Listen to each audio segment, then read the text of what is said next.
second part of week 3. Hold on, let me make sure I'm making noise because I don't want the same type of issue that happened with the Browns game. Okay, good. The Browns Steelers from last week. That video is all kinds of messed up. I don't know what went wrong. It's just busted. I don't know. So that one's gonna be lost to the forever. But obviously the result doesn't change. It'll be in the recap video. It is in the recap video, which is going up tomorrow. I could probably post the box score stuff somewhere, but it's a week 2, it's a week 2 matchup that doesn't really matter for anything, so I'm not going to, unless there's like a clamoring for it, but I can't imagine there will be. Anyway, let's get through this part, the best part, re-signing everybody. And I swear, if a converted player, if their fullback tells me he doesn't want to re-sign for a very player-friendly deal, I'm gonna lose my mind, because that's gonna be another one on the list.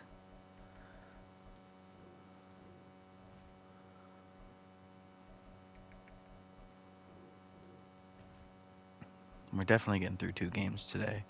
I don't know if we'll get through a third, but we'll definitely get through 2 tonight. Obviously, I haven't been able to do it at all the past few nights, or during the day the past few days. Things haven't lined up exactly how I needed them to. So, not necessarily making up for lost time, but definitely filling gaps. I didn't upload a video yesterday because it was the processing on the video that went up today took so long. And then obviously the next video coming out from that is the recap, which took maybe an hour to get go from nothing done for it to fully ready to upload or fully ready to release. So that was fun. That's funny. And I mean, the only real work on my part with those is just make the thumbnail, but obviously all I do is go into MS Paint and write week 2 recap. Alright, here's the moment of truth. So he re-signed, okay. Alright, thank goodness. Calvin Throckmorton, PJ Williams, Will Clapp.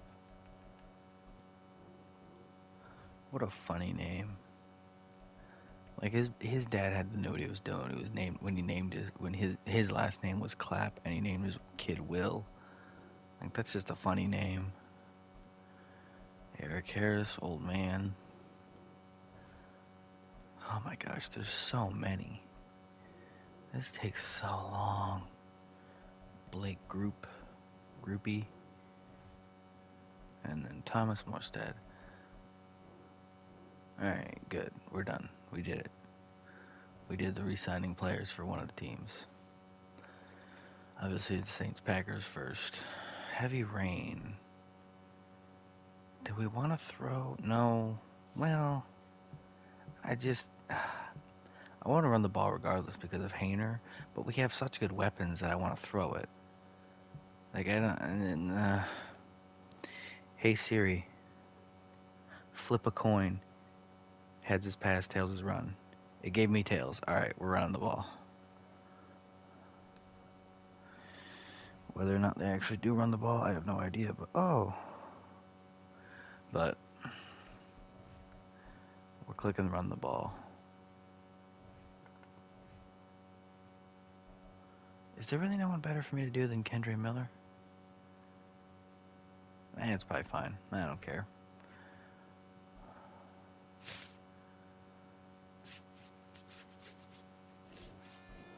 Trent Battle, Pete Werner. I guess I could do A.T. Perry, but I'll save that for when we have more spaces open. because that's definitely not an urgent need at wide receiver. I mean, the next guy that's going to need to replace is Cooks, but he's still got at least 2 more seasons in him. I think he's, what, 29 this year? 28, 29. So we've got at least 2 seasons out of him before we have to worry about it, even remotely. So, A.T. Perry's going to be a back burner type development.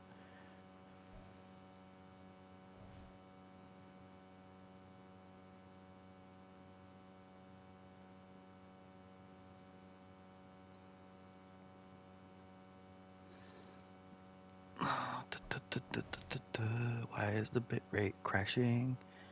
Why is it unstable? Hello? Why? Elaborate? What's the problem? What's the problem? Is it still plugged in? It looks like it's still plugged in. Why is the bitrate crashing? Don't be unstable. Don't be unstable. I need you to be stable. I need you to be completely stable. I need you to stabilize, game. Why are you not stable? Or stream, not game.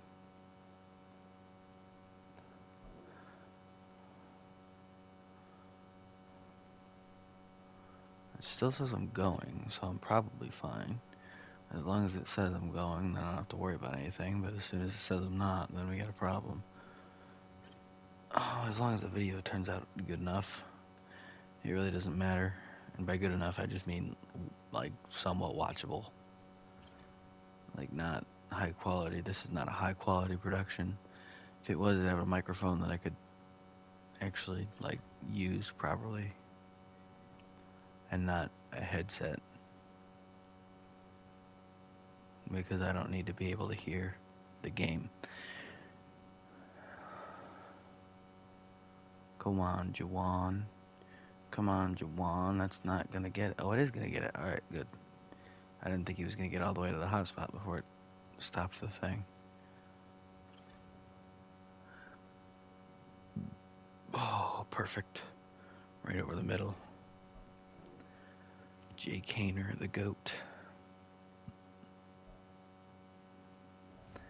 Can I, like, average stream bitrate too high? I don't know what that means. It's not telling me what that means. Oh, it's probably fine. It looks like it's lowered and flattened out. It just spiked for some reason a few minutes ago. Or about a minute ago. Alright, let's test it. He did not get it.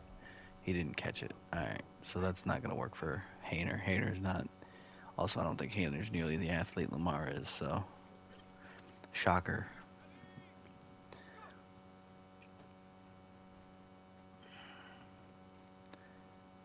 Come on, Miller. Come on, Miller. Come on, Miller. Get around him. Keep going. How did you get caught? What are we doing? You're running out of time. That took a long time. That did not... You didn't do the dive. Why didn't you do the dive? I need you to celebration dive there, buddy. You need all the points you can get. Thank you. Alright. Make the cut. Get outside. Alright, we're good. We're good. He can't catch me.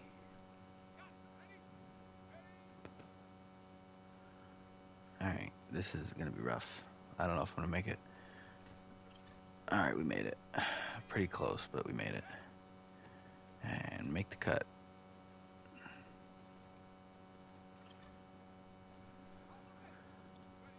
And make the cut. Ooh, that took a while. That was a slow cut. Now we're running out of time.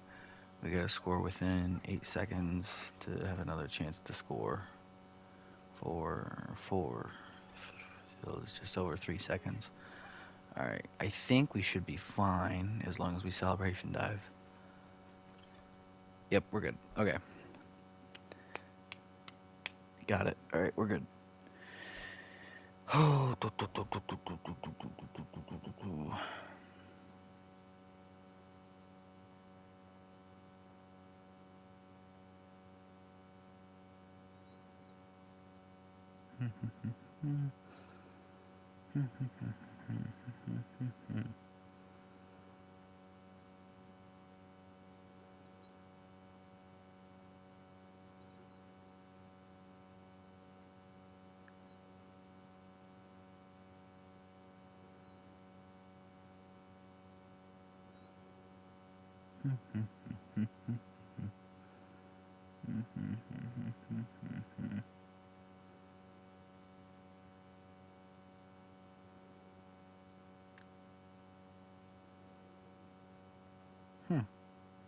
Neat. Alright. I gotta stop looking at my phone while I do this. It's slightly distracting. Slows me down a little bit. A lot of it. Actually slows me down like a ton. Oh, the bit rate is now stabilized, I think. It's excellent. Okay. See, I don't understand how that works. Why does it suddenly swing from incredibly wildly unstable to like just pristine? I don't understand how that works. I don't get it, but I also don't really care. So, as long as it works. How it works does not matter to me. Alright, let's make sure everything's correct. I know, did a linebacker get healthy? Everything's fine up here. Tight end's fine, receiver's fine. Obviously, quarterback and running back would be fine. Yeah, Ellis is healthy again. Which side is Sewell on? Sewell's a Mike. So who's hurt on the outside?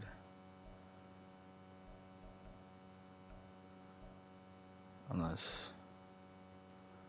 one of these guys isn't supposed to be inside. Is Bond not an inside guy? Bond's a right outside linebacker. Okay, I know what I gotta do. I know what I gotta do. I know what I gotta do. I gotta go fix it. Depth chart. Linebacker all the way up here. Come on, come on, come on, come on. Okay, so we need to get rid of Sewell out of there, and we need to put Bond in there. And he's the backup in there, and he's not the backup inside. Backup inside is DeMarco Jackson.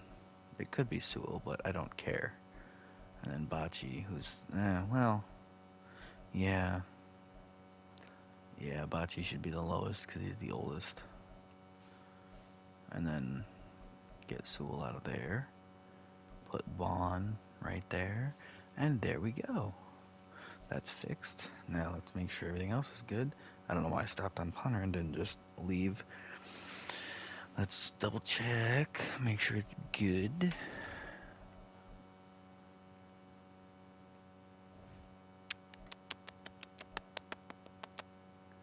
Alright. Davenport's in. So he can't be the backup there. Because Hendrickson is hurt. But other than that, everything's fine. Yeah. Special teams looks right. Specialists look right. Davenport can't be there. Anzalone, Werner, Ellis, yep. Miller's the power back just so he can get reps somewhere.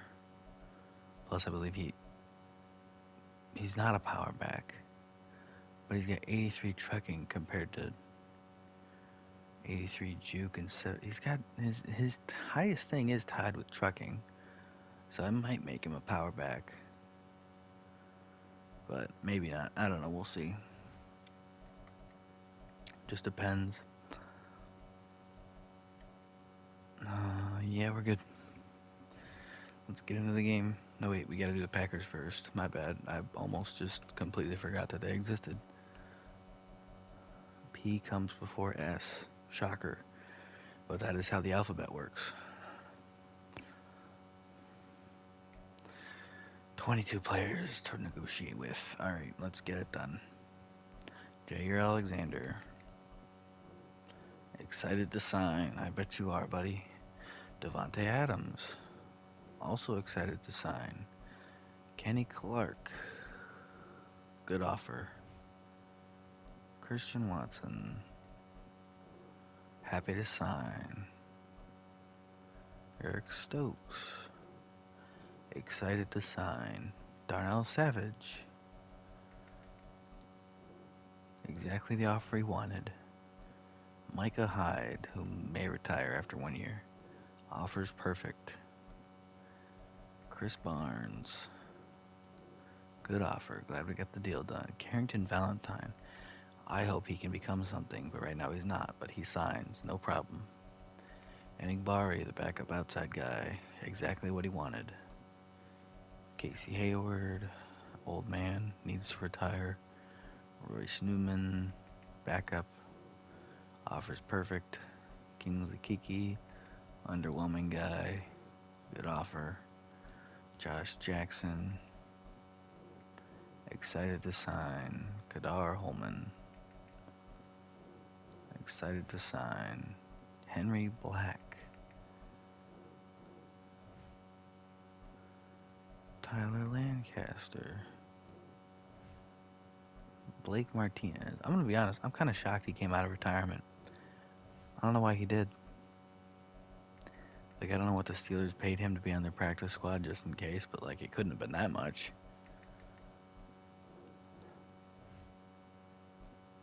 But apparently it was enough to get him to unretire, which is wild.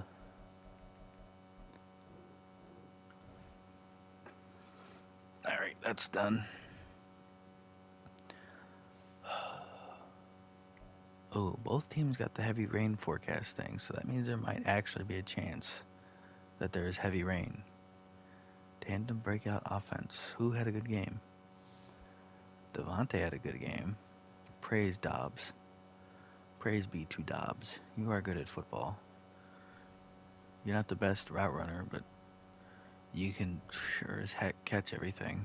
I mean, he can catch everything. He can catch any ball thrown to him. Rain game. This is another team where it's like we could run or throw, so I'm going to flip a coin. Hey Siri, flip a coin. Remember, heads is pass, tails is run. Give me heads, we're passing. Fling that thing.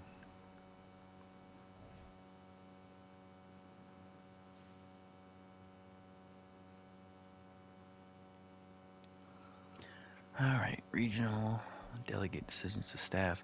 Maybe I'll look at the first mock draft in the recap. Maybe I'll do that, and then I'll advance week, and then I'll look at updated standings. Because if I don't advance the week, the standings don't update from the games. They stay how they were the start of the week, which is annoying, but maybe I'll look at that at that point, but I'm not going to look at it throughout the week while I'm doing the games. Alright, Van Ness. Here we go. I need you to turn into something opposite Gary, because I'm so sick of the Packers having one edge guy that's actually reliable and then a bunch of just meh.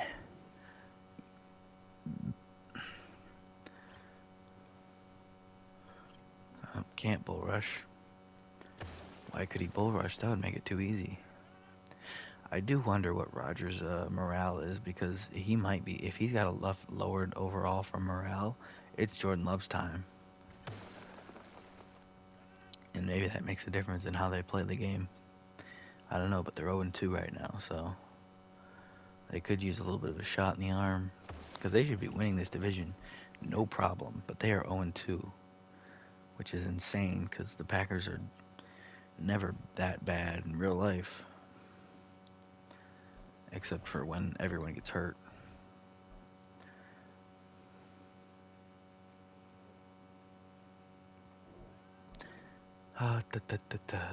Eric Stokes, you're a fast man.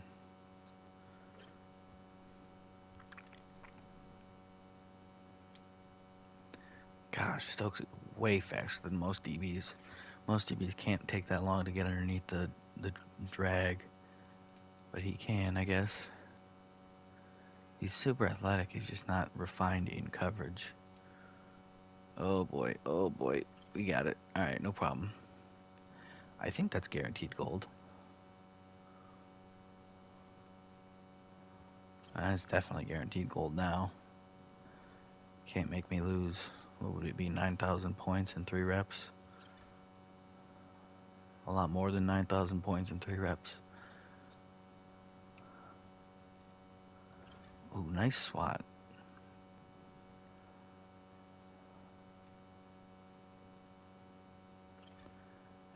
would be a pick six in real life.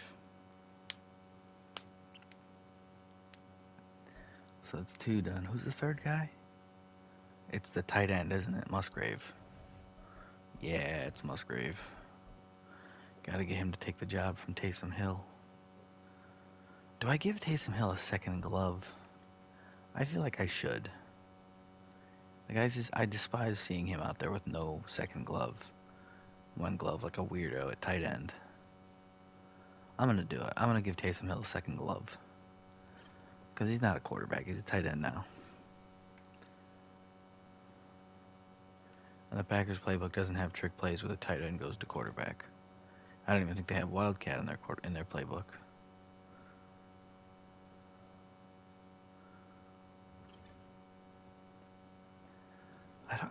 Why does Musgrave look so massive in this?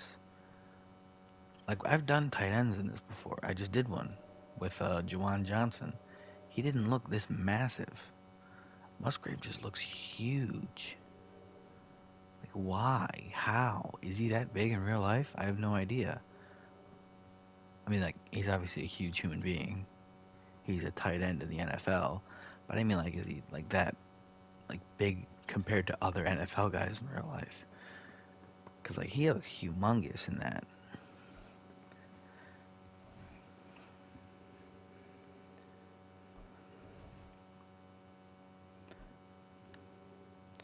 Please game work. Do not soft lock on this screen. Okay, I had a little bit of panic there for a second. But it's fine. We got through. It worked. Upgrade players. Devontae Adams gets an upgrade. That's nice. We'll just go slot. Because he's not fast enough to be worth upgrading deep threat for. Because what is he, 89 speed? Oh, he's got 90 speed, but still. Not a deep threat. Musgrave, vertical threat, sure. We can work on getting him to be a scheme fit once he's the starter. Right now, I just want to get him to the starting job. Speaking of starting job, let's check the lineup, make sure it's correct. Oh, Rodgers -1. Ooh, he'd need to be -3 for that to be switched around. The line looks fine. Receivers look right.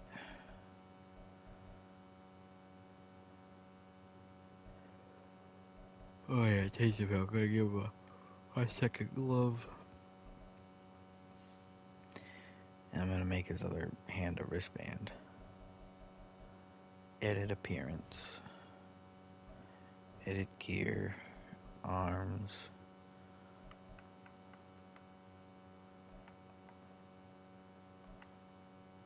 Left wrist. No, I need left hand.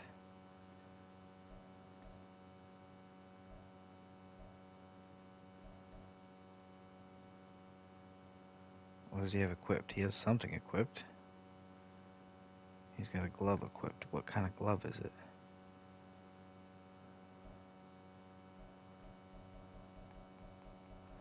What kind of glove is it? Where's the glove that he has equipped?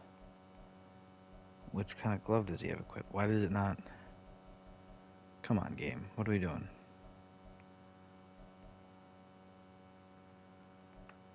Is it because of the... Okay, so it says...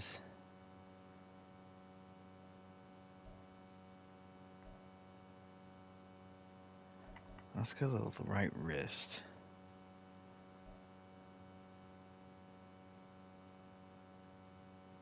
Alright, there. So that's fine. Now, right hand, I want what he has on his left hand. But his left hand doesn't say what he has.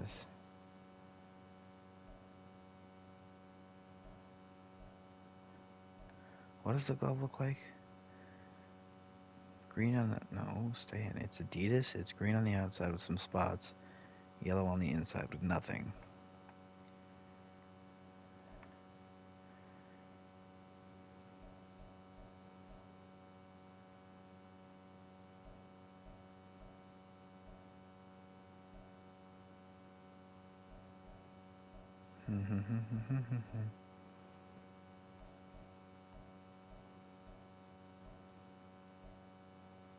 Is this the right one? No. It's not the freak.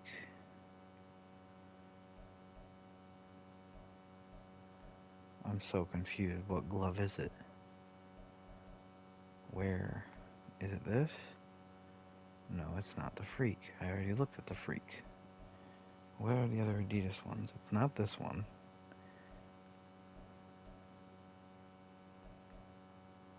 It's not taped fingers.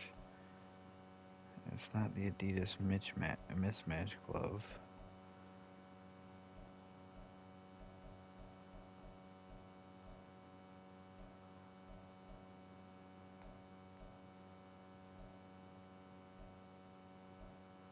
What glove is it? It's not that one.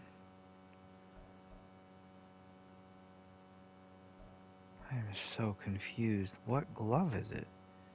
None of these gloves I've looked at look like that one. Like, I don't want to give him mismatching gloves. I don't want to give him different gloves than what he actually wears.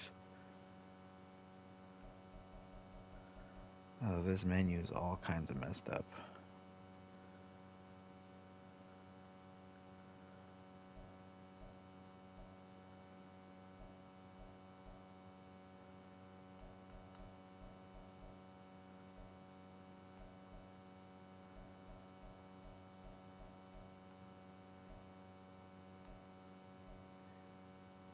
I don't understand.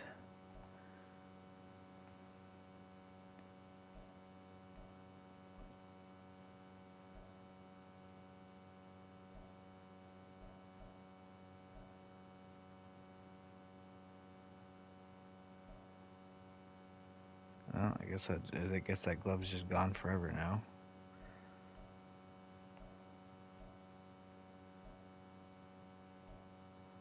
I'll just give him the Adidas Super Freak on both hands. It doesn't matter.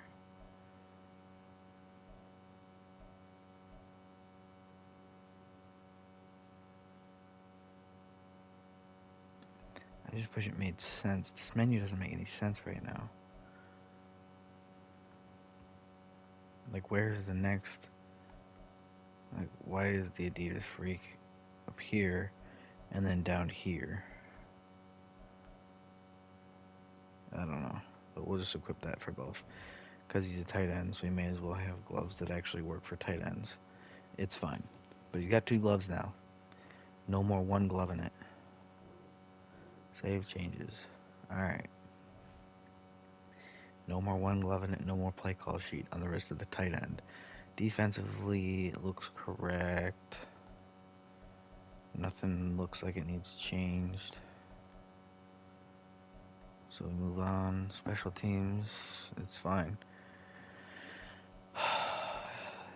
It's just a weird set of return guys, because like Christian Watson's 6'4", and MVS is, I believe, 6'3". They're both absolutely massive human beings doing the return game, and that's not normally what you think you want, but it doesn't matter. Jerron, what's his name? Jaden Reed? Yeah, Jaden Reed, the slot guy. Oh, man. Looks correct. Yeah. Alright. We play the game now.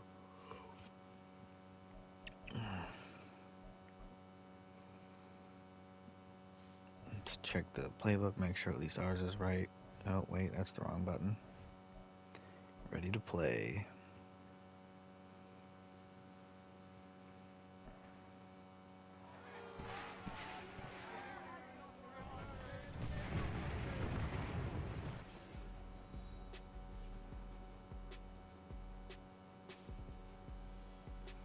Nope, nope, no, no, no, no, no, no, no, no, no.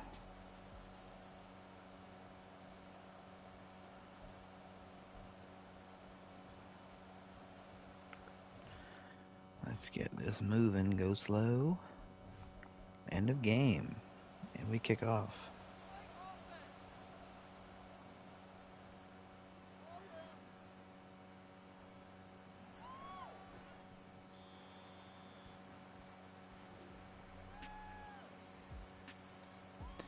I didn't watch the return. I'm gonna be honest. I don't know where they're starting, but Saints get the first drive to start the game. 1st and 10. I'm assuming on their own side of the field. Jake Hayner coming out. Oh, it's actually raining for once. This is the first rain game where it's actually rained. From their own 16, 1st and 10. Hayner hands it to Brandon Cooks on a jet sweep. He's tackled for no gain. Brings up 2nd and 10 to the 15.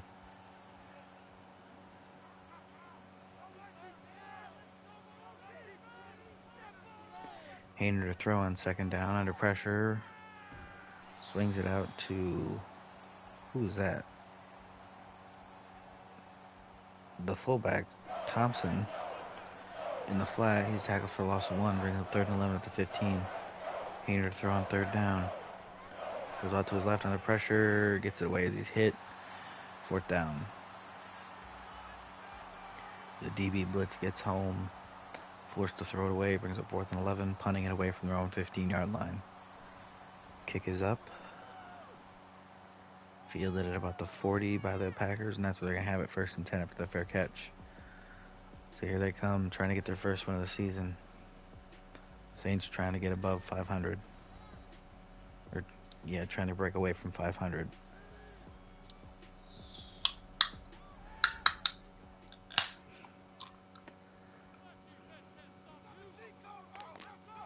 First and 10 Packers, they're on 40. Rodgers hands it off. That's Aaron Jones on the 1st down carry. Gets a pickup of 2. It's going to be 2nd and 8 at the 41. And if you think that math doesn't make sense, don't care. Rodgers hands off to Jones again, this time on counter. He's got a lane there. Nice pickup there. Whew. Pretty good game. That's a pickup of 12. It's going to bring up 1st and 10 on the Saints 47. Packers across midfield here. Rodgers hands it off to Jones. Wasn't really room for him up in the front side, so he cuts back to the back side. Still not much room. Only a 1-yard pickup there. It's going to bring up 2nd and 9 as Rasheed Walker, one of the Packers linemen, gets hurt. He's out of the game. I believe he's the right tackle. It's going to bring up 2nd and 9 at the 45. Rodgers to throw out of empty. Checks it down over the middle. That's caught. Nice catch there by Dobbs. It's going to bring up a 1st down. 1st and 10 at the 35.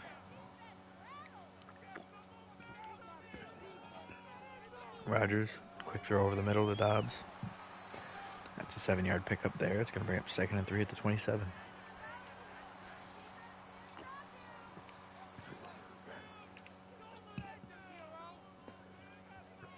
Rodgers to throw on 2nd down. Tries to get it to Taysom Hill, but he misses him.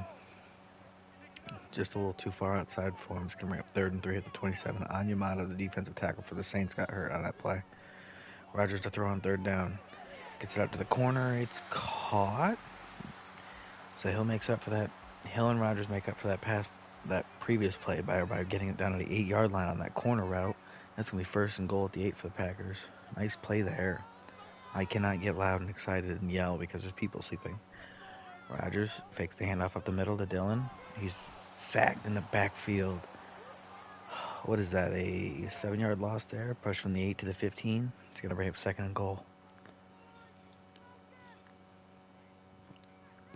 Rodgers to throw. Scrambles and throws it over the middle to Watson, but it's knocked away incomplete. Anzalone with a big hit. That's going to bring up 3rd and goal. Still at the 15 after the incompletion. Screen pass. Rodgers can't get it out to Dillon. He's hit as he throws. It hits the left tackle. That brings up 4th down. Packers going to have to settle for 3 here.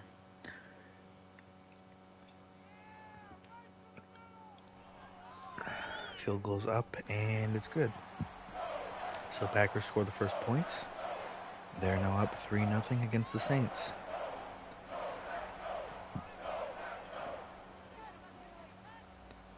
As they now kick it back away to the Saints.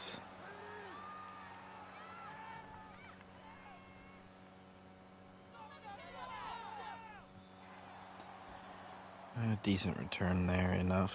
That's going to bring up 1st and 10 for the Saints at their own 23-yard line. Coming out for their second drive of the game.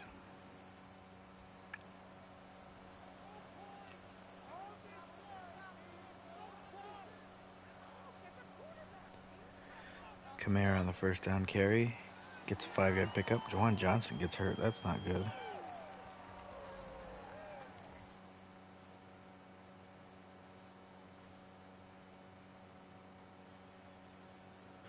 Here we go. 2nd and 5 after the 5-yard run by Kamara up to their own 28-yard line for the Saints. Another handoff to Kamara, this time to left. He breaks a tackle, but then gets hit by another guy, brought down. That's about a 6-yard gain there.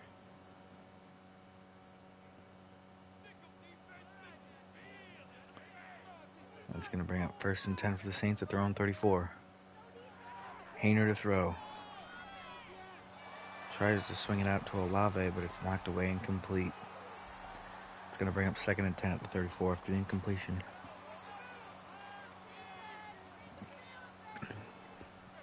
Hayner to throw on 2nd down.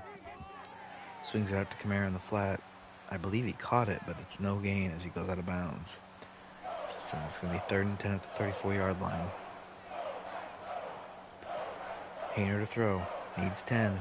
Rolls out to his left. Or no, his right. That's his right, and he's sacked. Devontae Wyatt gets him. That's going to make it 4th and 25. Loss of 10 on the play. No, 15 on the play. Punting it away from their own 19-yard line.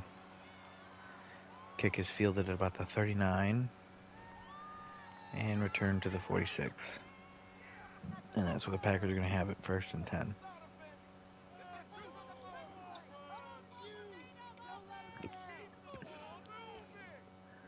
Rodgers to throw on 1st down. Moving around in the pocket, gets it out to Adams on the sideline. That's going to be another pickup. Gets it all the way to the Saints 40. It's going to be 1st and 10, 15-yard gain. Rodgers on 1st and 10. Should have just said 1st down. Under pressure, rolls out to his right and throws it away. Hit as he throws, just had to get away from the sack. It's going to bring up 2nd and 10 at the 40.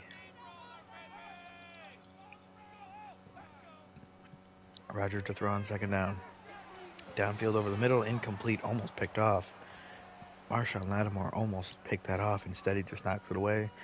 That's going to bring up 3rd and 10, still at the 40 after 2 consecutive incompletions. Rodgers rolling out to his right, and he throws it away. Couldn't find anybody open downfield, just gets it away. They're going to have to punt it away from their own 40 on 4th and 10. Or no, from the Saints 40. So, kick is going directly out of bounds, and it goes out of the 15. So, a 25-yard punt there as the Saints come out 1st and 10, their own 15, hoping to not completely stall again. Hayner hands it off to Kamara on the right side. 2-yard pickup there. It's going to bring up 2nd and 8 at the 17-yard line.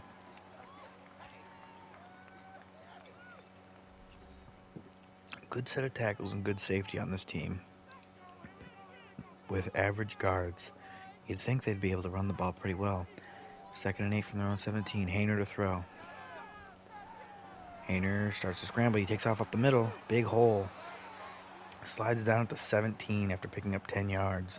That's going to be a 1st down for the Saints. 1st and 10, their own 27.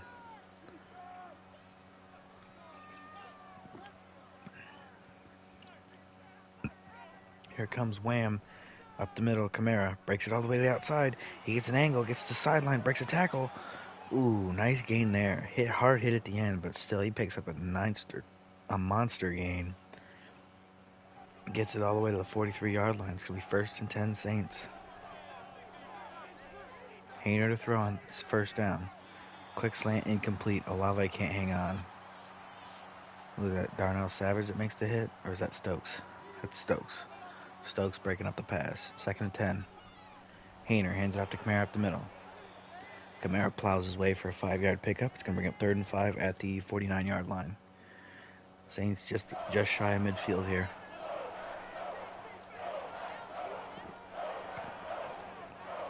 Hayner to throw on 3rd down. Tries to get it to Cooks on the out route and it's incomplete. Another pass broken up by the Packers DBs. by this Packers secondary. It's going to bring up 4th and 5. Saints going to have to punt it away from their own 49.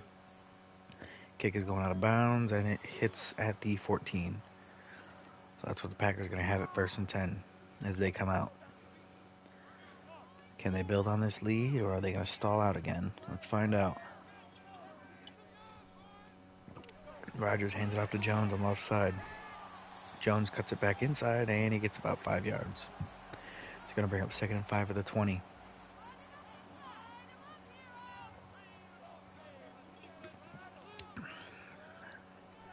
Rodgers to throw on 2nd down. It's picked off. Pete Werner. Rodgers tried to force it to Devontae Adams on the slant. Pete Werner on the slant. Pete Werner was just sitting underneath, and he grabs it and takes it away. That's going to bring up 1st and 10 Saints at the Packers. What is it? Where do you end up with it? I don't care. At the 14-yard line. So Saints start this drive already in the red zone. Hayner hands it off to Kamara up the middle. Kamara gets about a 2-yard pickup there. Brings up 2nd and 8 at the 12.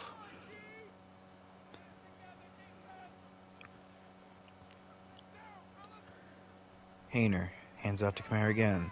Kamara got a blocker in front of him as he powers his way down to the 4. Picks up a 1st down for the Saints. Gain of 8 yards. It's going to bring up 1st and goal.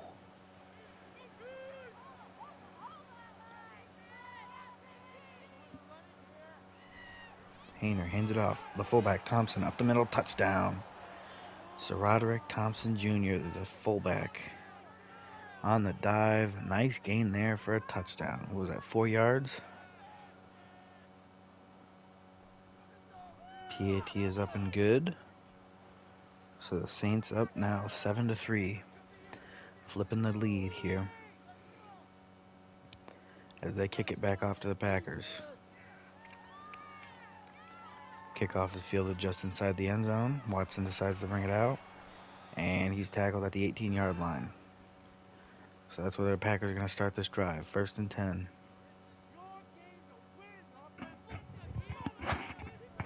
Rodgers hands it off. Jones on the counter gets to the outside, but he gets chased down before he can really get any room out there. Only a 1-yard pickup. It's going to bring up 2nd and 9 at the 19.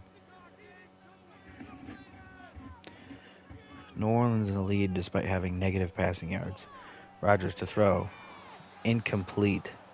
Broken up. Nice play there by, who is that, Lattimore again? That's going to bring up 3rd and 9 at the 19-yard line. Lattimore's got his X factor now. There we go. Rodgers on 3rd down. Throws it down the sideline. It's caught. What is that, Reed? Jaden Reed? I believe it is. 1st and 10 Packers after the nice pickup there. 22-yard gain up to their own 44, or 41, not 44. Rodgers fakes the handoff, throws on 1st down, throws it on the sideline. It's picked off. Marshawn Lattimore makes the 2nd Saints pick of the game. So Saints with 2 takeaways now forced from Aaron Rodgers.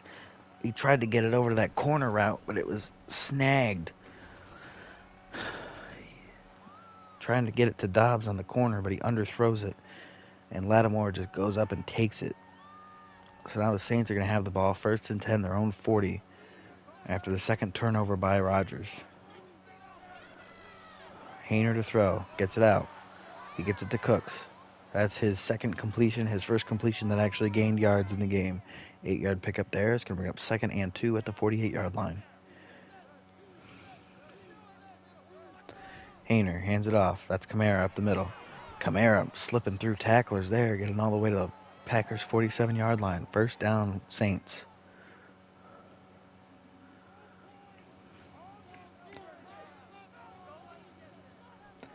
Hayner to throw on 1st and 10. Gets it out. Incomplete. Cooks can't hang on. Tell you what, this Packers defense does not want to let the Saints offense have anything through the air. But they are getting gashed on the ground. After 1 quarter, Saints up 7-3 with the ball, 2nd and 10 at the Packers 47-yard line. Here we go. Hayner to throw on 2nd down. Wings it down toward the sideline. That's picked off. Micah Hyde with the snag.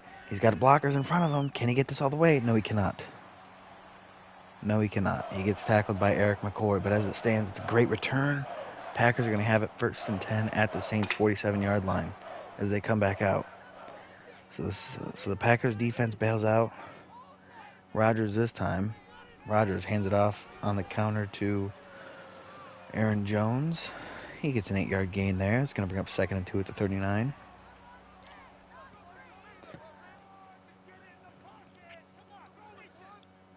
Rodgers hands it off. That's Jones again up the middle. And gets a little bit of a good gain there on the dive. Gets it all the way down to the 34. It's going to be 1st down and 10 Packers.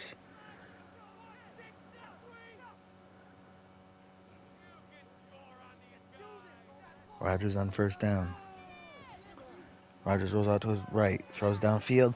It's picked off. Marshawn Lattimore gets another grab. Marshawn Lattimore gets a 2nd interception. No return here. It's going to be 1st and 10 Saints at their own 17-yard line.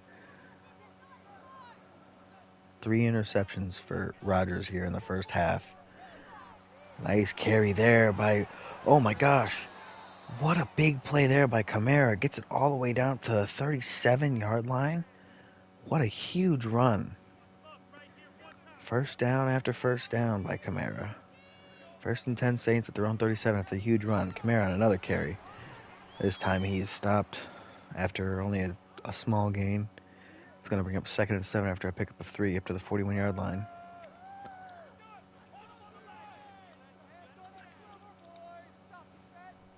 Hayner tosses it out to Miller.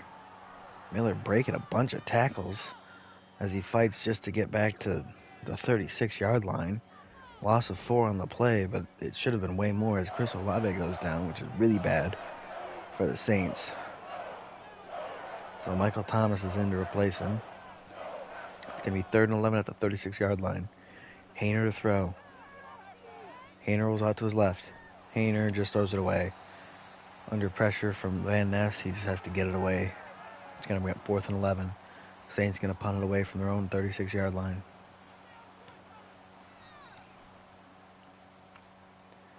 It's going to be fielded at about the 15 and returned to the 16. So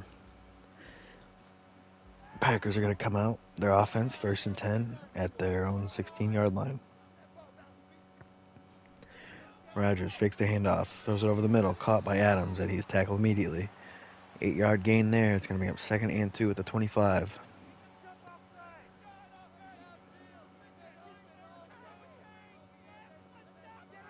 Rodgers fakes another handoff, rolls out to his right, throws it back across the field. It's picked. Tried to throw it across the field, and somebody came underneath it. Is that C.J. Gardner-Johnson? It is. Returns it to the 25. 4 interceptions thrown by Rodgers in the first half. That's going to make it 1st and 10 Saints at the Packers' 25-yard line. Hayner to throw on 1st down. Scrambling around in the pocket. Just throws it away. And that's going to make it 2nd and 10. Still at the 25 after the incomplete pass. If I'm the Saints, I don't do anything other than run the ball, because that's been working. Hayner throws it out to the flat. That's caught. Cooks. 9-yard pickup there. It's going to be up 3rd and 1 at the 16. I can feel myself getting slightly louder. I need to not do that. Need to keep it reeled in a little bit. But Hayner on 3rd and 1 to the flat, wide open. Who is that, Troutman? Yes, it is. That's Adam Troutman on the catch there. It's going to be up 1st and 10 at the 11. This is kind of the Taysom Hill Bowl. Here we go. 1st and 10 from the 11-yard line. Hayner hands it off to Kamara. Kamara tries to make a cut, but he gets caught on his lineman. He's tackled after only a 2-yard pickup there. It's going to bring up 2nd and 8 at the 10-yard line. Hayner hands it off. Kamara up the middle. 1-yard pickup there. It's going to bring up 3rd and 7 at the 6. Or no, 3rd and 7 at the 8-yard line. What am I saying? Hayner to throw on 3rd down. Over the middle in the end zone. Caught. Touchdown. Troutman on the grab. In for Juwan Johnson. Making a nice job filling in as the Saints extend their lead.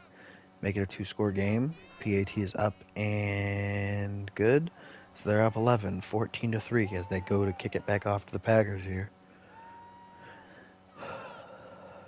A little over half of the second quarter left before halftime. Kickoff is fielded at about the 2 and returned to the 24. So how comes this Packers offense here? Looking to keep this game reined in. Don't want it to get away from them. 1st and 10, their own 24-yard line. Rodgers to throw. Swings it out to Hill in the flat.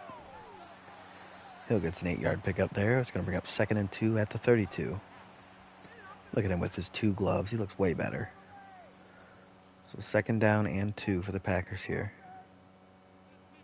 Rodgers hands it off. That's Jones. Jones makes a nice move there. Not a lot of space there. He creates his own space to get enough for a first. It's going to be 1st and 10 at the 37. Made C.J. Gardner-Johnson look like he didn't know which way he was going. Another carry by Jones up the middle. Had a lead blocker there. Kind of outran him a little bit, but still nice pickup. It's going to bring up 2nd and 1 after a gain of 9, all the way up to the 46. Packers getting close to midfield. Rodgers to throw on 2nd and 1. Gets it out to the out route. That's caught. Dobbs. And it's going to be a 1st down across to the Saints 47. I believe that's a 7-yard pickup there. It's going to be 1st and 10 Packers. Hand off to Aaron Jones. And he's tackled. No gain. Stuffed quickly by that Saints front. A very talented Saints front, even with that injury to Hendrickson. 2nd and 10. Run up the middle. And this time tackled again. Only a short gain. 2-yard pickup there. It brings up a 3rd and 8 at the 46.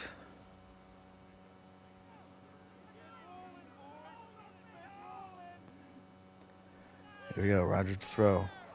Rolls out to his left. Throws it back across the field just to throw it away. That's incomplete. That's going to bring up 4th and 8. Packers going to punt it away from the Saints 46. They can really pin him back here. Let's see if they actually do or if they have a horrendous punt like the AI tends to do. And the punt goes out of bounds at the 19. So better than a touchback, worse than what 90% of Madden players would probably have them do. And worse than what the actual punter would probably be able to do in real life. As it stands, Saints 1st and 10 at their own 19-yard line. Hayner to throw. Under 5 to go in the half. Tries to get it to Cooks and it's knocked away incomplete. Hayner's got a tendency to just wait till things look open to throw, which means you've already missed the window to actually throw it. He's not anticipating, he's waiting to see it. 2nd and 10, Hayner hands it off, Kamara. Both linebackers waiting to read it and find it, filling the gap he wants to go in, so he only gets a 1-yard gain. It's going to bring up 3rd and 9 at the 19. Hayner to throw on 3rd down. Rolls out to his left. Throws it to the flat, knocked away.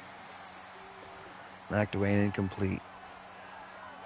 Oh, it's going to bring up 4th and 9. Saints going to punt it away from their own 19-yard line.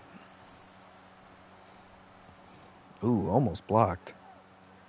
It's fair caught at the 38. So the Packers are going to come out 1st and 10, their own 38-yard line. All 3 timeouts, 4:11 to go in the half. So nothing to worry about time-wise yet. Here we go. Rodgers hands it off. That's Dillon on the left side. Breaks the first tackle, but gets brought down at the same spot as the first tackle attempt started. So only a pickup of 3. It's going to make it 2nd and 7 at the 40. Rodgers to throw on 2nd down. Checks it down. Jones. Jones sheds 1 tackle. Can't shed the next. That's going to be only a pickup of 4. It's going to bring up 3rd and 3 at the 44. Packers looking across midfield here. Rodgers to throw on 3rd down. Gets it out to Reed. He's tackled just shy of the 1st. Gets it to the 47, but that's not enough. It's going to be 4th and inches, and they're going to punt it away from there. Great opportunity to pin the Saints back still. And it bounces at the 6 and rolls in the end zone, so touchback. So they do not pin the Saints back very well. Out comes Hayner and the Saints offense. 1st and 10, their own 20. 2:15 to go in the half. All 3 timeouts. Hayner to throw on 1st down. Hayner just throws it away as he's hit. It's going to bring up 2nd and 10, still at the 20 after the incomplete pass. Clock stopped with 2:11 to go in the half. Hayner hands it off. Kamara up the middle. Huge opening there. Able to slip away from one tackle, but then gets brought down. 8-yard pickup. It's going to bring up 3rd and 8, or 3rd and 2, as we hit the 2-minute warning. So 2 to go in the first half. 14-3, Saints on top with the ball. 3rd and 2 at their own 28. All 3 timeouts for both teams. Hayner, screen pass, gets out to Kamara. Can Kamara follow his blocks? No, but he sheds the tackle and gets enough for a first. Saints should be hurrying here. They're on their own 33. They're not hurrying. 1st and 10 from their own 33. Minute 30 to go in the half. Hayner to throw. Flings it way downfield toward the sideline. It's knocked away incomplete. Trying to get it to Cooks, but Micah Hyde was right there. Trying to see if he could get a cheap one over the top with the fast guy. 2nd and 10, they're on 33, 1:22 to go in the half. Incomplete. Olave cannot catch a single ball today. 3rd and 10, still at their own 33 after 2 straight incompletions. 1:19 to go in the half. All 3 timeouts, both teams still. Hayner to throw. Rolls out to his left. Throws it back across his body. It's picked off! It's picked off! Who even is that? Is that Savage? I think it is. No, that's Stokes. Why do I keep mixing up it's the dreadlocks? It's long hair. They both have long hair. Eric Stokes on the snag. That's going to be 1st and 10 Packers at the Saints' 24-yard line. Huge play there because the Packers have a chance to double dip and take the lead with 2 straight possessions. Aaron Jones on the 1st down carry. Gets 6 yards but gets hurt in the process. That's going to bring up 2nd and 4 at the 18. So that means it's Jamal Williams' time as the starter, I believe. Jamal Williams at the middle. Powers his way down to the 10. It's going to be 1st and 10, 8-yard pickup at the 10-yard line. Packers take their 2nd timeout. They had to use their first on Aaron Jones when he got hurt. Rodgers on 1st and 10. Tries to get it to, I don't know who that was, but missed completely. Overthrew his receiver. That's going to bring up 2nd and 10 at the 10-yard line. If the Packers score here and then score on their opening drive 2 touchdowns, they take the lead. They get that chance to double dip. It's a huge point swing if you can pull it off. Rodgers throws it out to Taysom Hill on 2nd and 10. Gets it to 3rd and 7 on a pickup of 3. Still at the up to the 7-yard line now. They can technically get a first without scoring a touchdown, but it's not going to be easy. And that's caught. 4th and inches. That didn't get in. Devontae Adams looked like he caught it in the end zone, but they can only give it to him at the 1. So that's still not a 1st down. 4th and inches. Rodgers hands it off at the middle. Dillon. And he powers his way in. Hit in the backfield, but just keeps driving and winds up falling forward in the end zone. So the Packers score a touchdown here. Bring it back to a 1-score game. PAT is up and good. It's now 14-10 as the Packers kick it back off to the Saints. 21 seconds to go in the half. They only have 2 timeouts. They're probably just going to run out the half, if I had to guess. Fielded just inside the end zone. And returned only to the 19-yard line. So out comes Hayner. Through a back-breaking pick that led to a Packers touchdown on the last drive.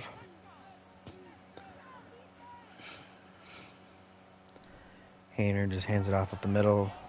Kendre Miller. And it's going to be a 4-yard pickup there. And it's likely to end the half. It's going to. 2-1 halftime. So after 2 quarters, Saints are up 14-10 against the Packers. But the Packers receive the second half kickoff with a chance to take the lead after getting the oh-so-lucrative double dip. Which is the opportunity to double dip is what I consider home field advantage. That's why I always use the home team, so they always get the second half kickoff. Because there's literally no reason to take the ball first. Rodgers on 1st and 10 from his own 21. Hands it off. Aaron Jones, who's back in the game after getting hurt, makes a nice couple of moves to get to the outside. Gets a pickup of 8 yards there. We're going to bring up 2nd and 2 at the 29-yard line. Pretty good set of moves there you put on there. Put on to get to the outside. 2nd and 2. Rodgers hands it off to Jones again. This time he doesn't have to make a move to get some space. He gets it all the way to the 33. It's going to be a 4-yard pickup there. It's going to be 1st and 10 Packers. This offensive line really finding its groove running the ball. Rodgers to throw. Gets it out quick. Adams over the middle. That's an 8-yard pickup there. As Adams flips over his head. It's going to bring up 2nd and 2 at their own 40. Rodgers changing up the play here. Rodgers to throw on 2nd down. Gets it out. Hill hangs on. 1st down. Was that about a 2.5 yard pickup there? It's going to bring up 1st and 10 at the 43. Rodgers throws it on the RPO and completely misses his receiver. That's going to bring up 2nd and 10 after the incompletion, still at the 43. I don't know if he just forgot what route the receiver was running, but him and the receiver were not on the same page there. Rodgers to throw on 2nd down. Rolls out to his left as he just turns back and throws it away. Incomplete. Didn't want to throw another pick there. Going to bring up 3rd and 10 after 2 straight incompletions, still at the 43. Rodgers to throw on 3rd down. Flings it downfield over the sideline. Incomplete, knocked away by Marshawn Lattimore. Nice play there by the corner. That's going to make it 4th down. The Packers do not pull off the double dip. They're going to have to punt it away from their own 43 as they do not take the lead on the drive. So they come out scoreless on their first drive of the second half. Saints field the fair catch the ball at their own 13. So they're going to have it there at 1st and 10. And that's the risk of the double dip. If you don't pull it off, you don't pull it off. I mean, it's the same as just not scoring a touchdown anyway. But, ooh, that was loud. Kamara forces his way down for a 1-yard gain. It's going to bring up 2nd and 9 at the 15-yard line. Kamara on 2nd down. Tries to get away from Kenny Clark, but he can't as he goes down at the 16. It's going to be another 1-yard pickup there as Andres Pete, the guard for the Saints, gets hurt. It's going to be 3rd and 8 at the 16-yard line for the Saints. Hayner to throw. Hayner rolls out to his right. Just throws it away as Gary gets in his face and hits him. Hayner is 6 of 22 right now. 4th and 8 Saints. They're going to have to punt it away from their own 16. Hayner is 6 of 22. But they're winning. So, punt is fair caught at the 41-yard line of the Packers. So that's where the Packers are going to have it 1st and 10 on their own side of the field.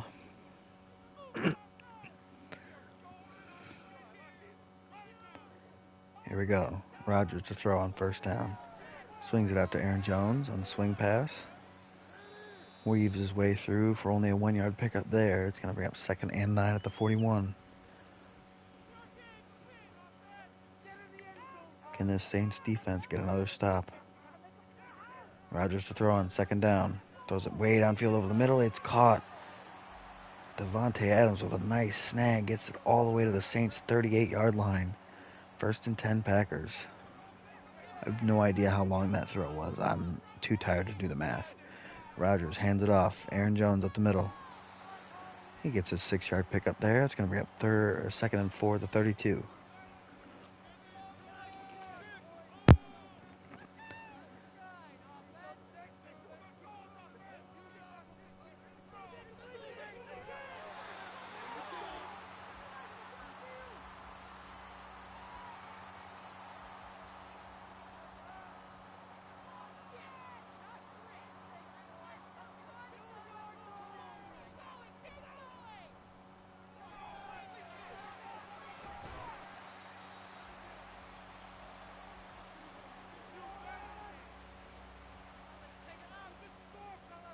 Sorry, I thought I heard something.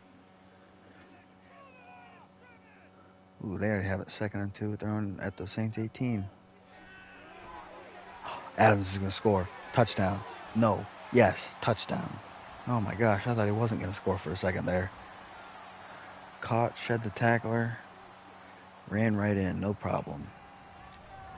PAT's up and good. So the Packers are now up by 3.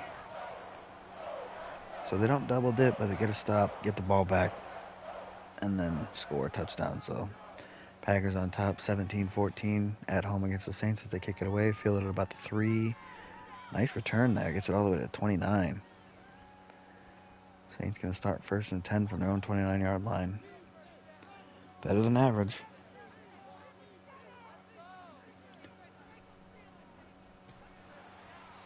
First down carry by Kamara gets stuffed for a 1-yard loss. But that hasn't happened much today. It's going to bring up 2nd and 11 at the 28.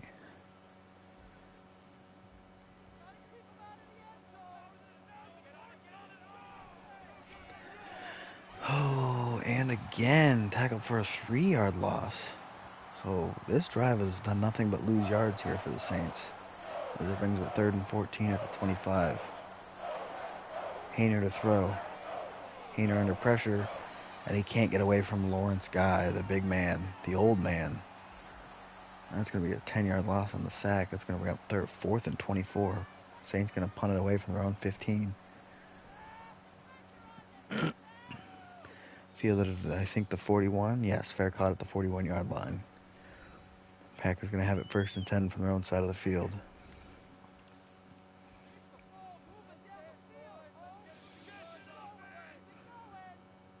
Rodgers throws it on the RPO to Adams, and it's knocked away incomplete. Threw it directly into traffic. I don't know what he thought was going to happen there. Should have just handed it off. Brings up 2nd and 10 at the 41.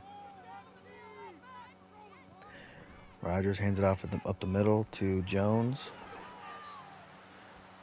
Forces his way for a 3-yard gain through a large assortment of bodies. It's going to make it 3rd and 7 at the 44. Rodgers to throw on 3rd down. Starts to scramble. Takes the hit to get the first 8-yard rush on 3rd and 7. That's going to make it 1st and 10 Packers at the Saints 48. The old man willing to take a hit to win this game. Looking to push that lead further on this drive. Aaron Jones on the 1st down carry, no gain. It's going to bring up 2nd and 10 still at the 48.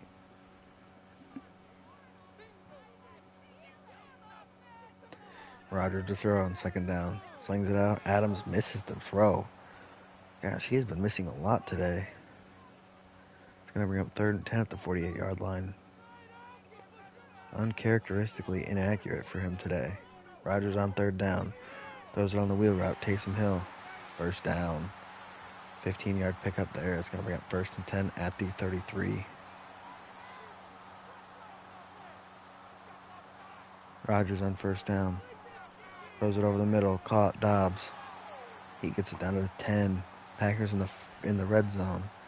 1st and 10 from the 10. I think it's actually 1st and goal because there is no 1st down marker. But it's just going to say 1st and 10. Rodgers to throw on 1st down. Throws it to the end zone. It's picked off. Gardner Johnson with the pick. Takes the knee. Touchback. That's Rodgers' 5th interception he's thrown today. Saints have it now 1st and 10 after the takeaway at their own 20. Hayner to throw. Throws it to the corner. It's caught. Is that Olave? It is. Is that his first catch? Olave's first catch goes for 21 yards. Makes it 1st and 10 Saints up at the 41. Crazy that it took till the end of the 3rd quarter for him to make that first grab. Hayner fakes. No, hands it to the jet sweep to Cooks, and he gets stuffed. 1-yard loss forced by Rashawn Gary. Can't block him with the tight end. Makes it 2nd and 11 at the 40. Hayner to throw on 2nd down. Swings it out. Kamara in the flat on the swing route. Kamara gets a 4-yard pickup. It's going to bring up this 3rd and 7 at the 44. Under 2 to go in the 3rd quarter. Crowd is chanting. They want this stop. Hayner to throw. Swings it out. Kamara breaks 1 tackle, but he can't break another. He's tackled after only a 4-yard pickup on 3rd and 7. Makes it 4th and 3. Saints going to have to punt it away from their own 48.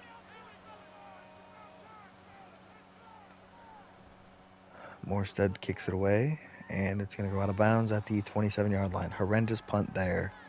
Just an absolutely atrocious kick. No idea what was going on there. I'm going to make sure I'm still being recorded, sound-wise. Yes, I am. Okay, good. Packers have it 1st and 10 at their own 27, looking to extend their lead and chew some clock. Rodgers hands it off to Jones, who gets no gain. Tackled at the 27-yard line. It's going to make it 2nd and 10 here. They do have to run at least one more play before the half is over, or before the quarter ends. Rodgers to throw. Down the middle to Adams. Huge pickup. Gets it all the way to the 48 as that ends the third quarter. So after 3, the home Packers up 17-14 against the Saints with the ball. 1st and 10 at their own 48-yard line. Looking to really push this game away. Get their first win of the season. Rodgers to throw on 1st down. Throws it downfield. It's tipped around. It's picked off. Deflected twice and then snagged by a Saints defender. I don't even know who that is. Is that... Oh, that's Williams. Okay. Marcus Williams finally gets the snag. That's the 6th interception thrown by Rodgers today. Saints have it 1st and 10, their own 34. Haener to throw. Throws it down, overthrows his intended target on the corner route. Incomplete. Makes it 2nd and 10. Still at the 34. What a snag there. Rodgers thrown into traffic. It gets bobbled up, tipped around, and then snagged. Kamara on the 2nd down carry gets 2 yards. It's going to make it 3rd and 8 at the 36.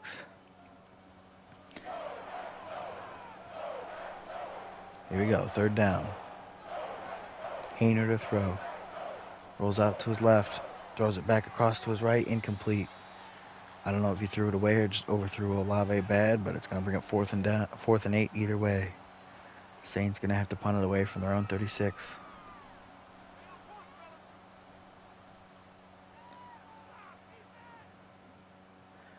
Fielded at about the 18-yard line and fair caught, so that's what the Packers are going to have it 1st and 10.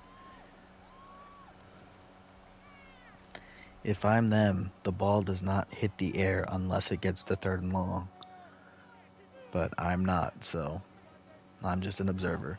Rodgers to throw on 1st and 10 from zone 18. Under pressure, hit as he throws, incomplete. Falls around at his feet as he tries to get it away but can't. Leveled by Cameron Jordan. It's going to bring up 2nd and 10 at the 18 still. Rodgers hands it off. Jones, left side. Nice gap there. But he's blasted before he can get to the line to gain. It's going to bring up 3rd and inches at the 28-yard line.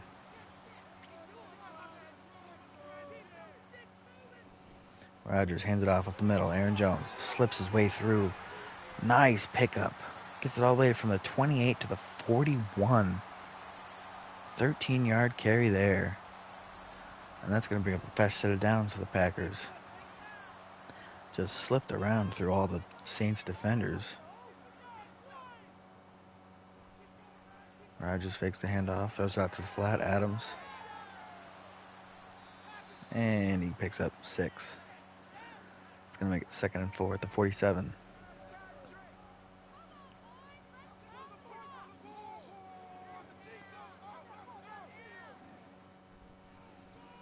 Rodgers hands it off to Jones up the middle. This time, no gain. That's going to make it 3rd and 4 at the 47 still.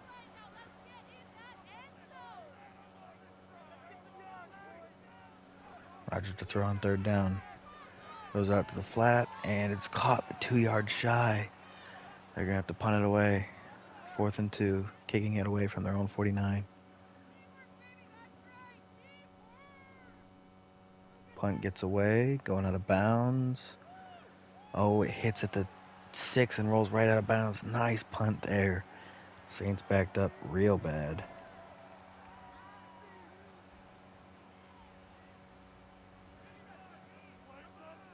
First and 10 Saints. Jake Haener looking to take the lead back from their own 6-yard line. Long way to go. Haener to throw on 1st down. Rolls out to his right. Throws it. Caught. Olave. It's going to be a pickup. Brings up 2nd and 2. At the 13-yard line. Haener hands it off. Kamara to the right side. He's stuffed. 2-yard loss on the play. Brings up 3rd and 4 at the 11. Chris Barnes making a nice play there.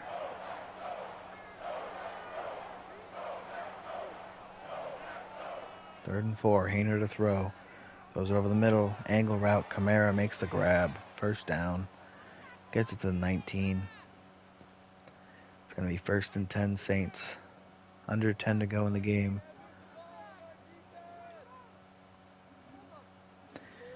Hayner to throw. Throws it out quick. Gets it to Olave. 6-yard pickup up to the 24-yard line. It's going to make it 2nd and 4.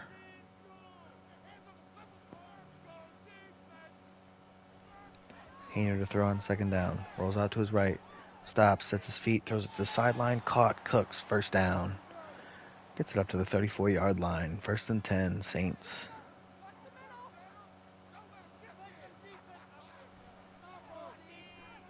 Hayner checks it down to Kamara. Kamara runs for 3 yards. It's going to make it 2nd and 7 at the 37. Half the quarter to go.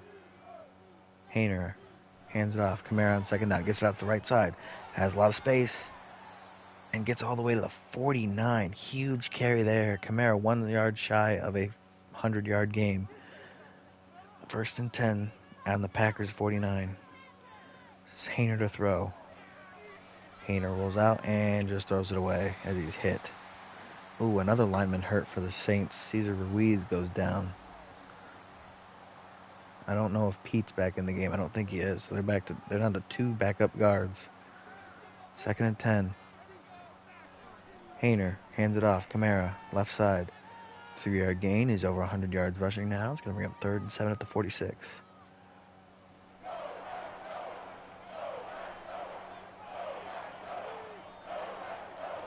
Hayner on 3rd down. Throws it over the middle. Olave, can he get there?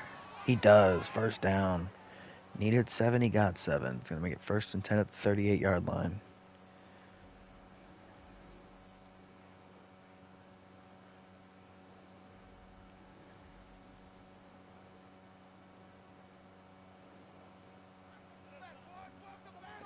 Here we go.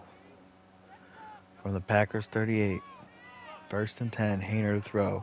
Gets it out quick. That's Troutman, I believe, still? Yes, so there is a chance Juwan, what's his name? Juwan Johnson's actually like hurt. Hayner throws it out. The fullback, Thompson. I don't believe he picked up anything on that play. It's going to bring up 3rd and 4 at the 33.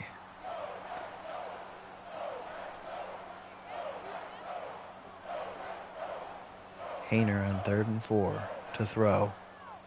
Swings it out over the middle. That's Troutman again. Nice grab. He's filling it nicely for Johnson. That's the importance of having depth at some of these positions. If someone gets hurt, you can still fill it with a competent player up to the 23-yard line. 1st and 10 Saints. Hand it off to Kamara. He's stopped in his tracks at the line of scrimmage. No gain. 2nd and 10 at the 24. This drive has killed the clock here. Hayner hands it off to Cooks. Cooks cannot get around Gary again. And that's going to be a 2-yard loss. It's going to make it 3rd and 12 at the 25. Hayner likely to throw here on 3rd down. He is. Hayner rolls out to his left, throws it away. Doesn't want to take the sack and go out of field goal range, just throws it away. Saints are going to have to try to kick to tie it up here on 4th and 12 from the Packers 25. Kick is up, and it's good. So they do tie it up here. Blake Gruppy. Gruppy? I don't know how to say it. I think it's Gruppy. But we're knotted here at 17 apiece as the Saints kick it away to the Packers. 2:30 to go. Both teams have all 3 timeouts. Watson on the return gets it to the 26-yard line. So the Packers come out 1st and 10, their own 26. Game's tied, 2:26 to go. So there's a chance the Saints don't see the ball again if the Packers play it right. Aaron Jones on the 1st down carry. Nice gap on the right side. 5-yard pickup. It's going to make it 2nd and 5 at the 31, and that's going to be the 2-minute warning. So with 2 to go in the game, we are knotted up at 17 apiece. Packers have it 2nd and 5 at their own 31. Looking to either score a game-winning touchdown or field goal and not give the Saints the ball back at all. Rodgers, screen pass, throws out to Jones. Jones gets a nice block on the outside, but doesn't follow it. Why? Gardner Johnson got pancaked, but he didn't follow that block. Instead, he cuts inside and gets tackled for only a short gain. It's going to be a first down, though. 1st and 10 at the 38. Rodgers to throw. Spinning throw gets it out to Devontae Adams up to the 47-yard line. It's going to be a 9-yard pickup. It's going to make it 2nd and 1. David Onyemata hurt for the Saints, so they have to use the timeout. 1:30 to go. Rodgers throws it over the middle. Quick pass caught by Dobbs. It's going to be a first down. Gets it to the Saints 47.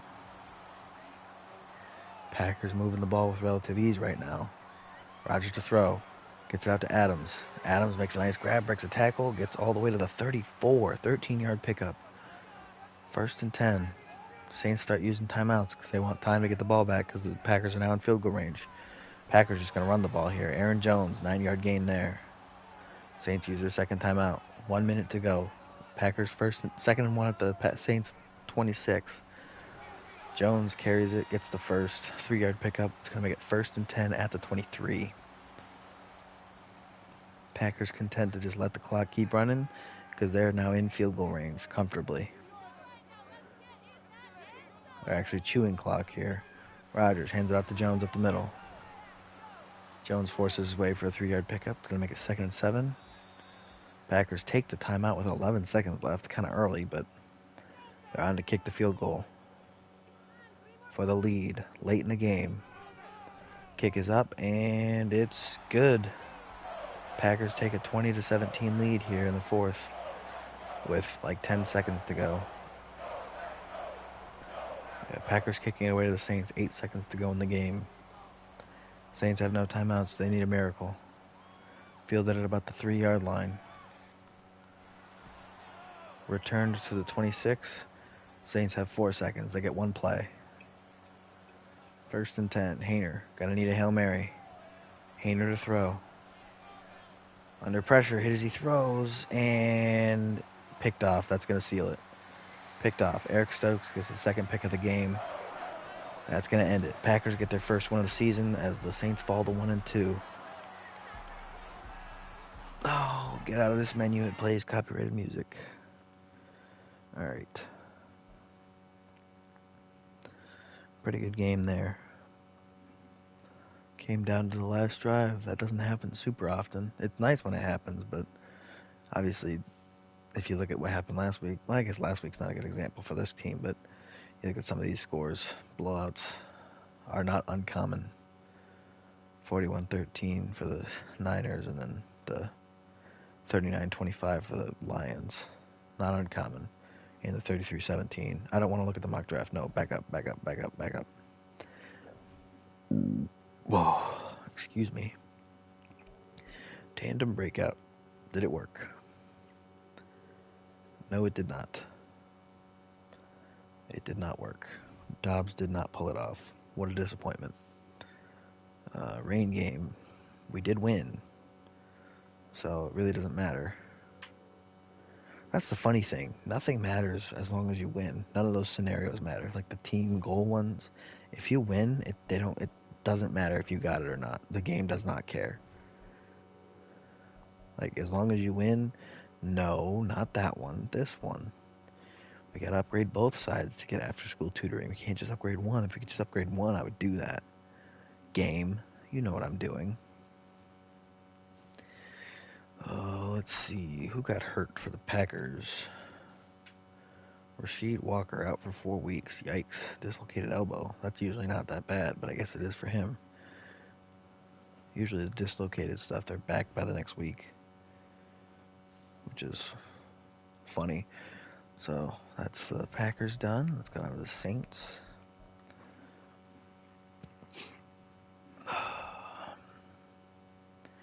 I've not developed a runny nose and mucousy throat so far, which is nice. But it is always prone to happen while I'm doing this. Yep, there goes our offensive lineman getting worse. Pretty cool. Not enough staff points. I assume it's Juwan Johnson. Yes, it is. 3 weeks. Yikes. That's okay though. We gotta we got a good backup in Troutman who's good enough. It's like an Austin Hooper situation. He's good enough. Let's look at the box score, shall we? So let's see. Aaron Rodgers, 28 of 49, 15.7% completion percentage. That's pretty rough. 282, one touchdown, 6 interceptions. He didn't know which TV he was thrown to. That being said, Hayner is 18 of 39, 46% completion percentage, which is really bad.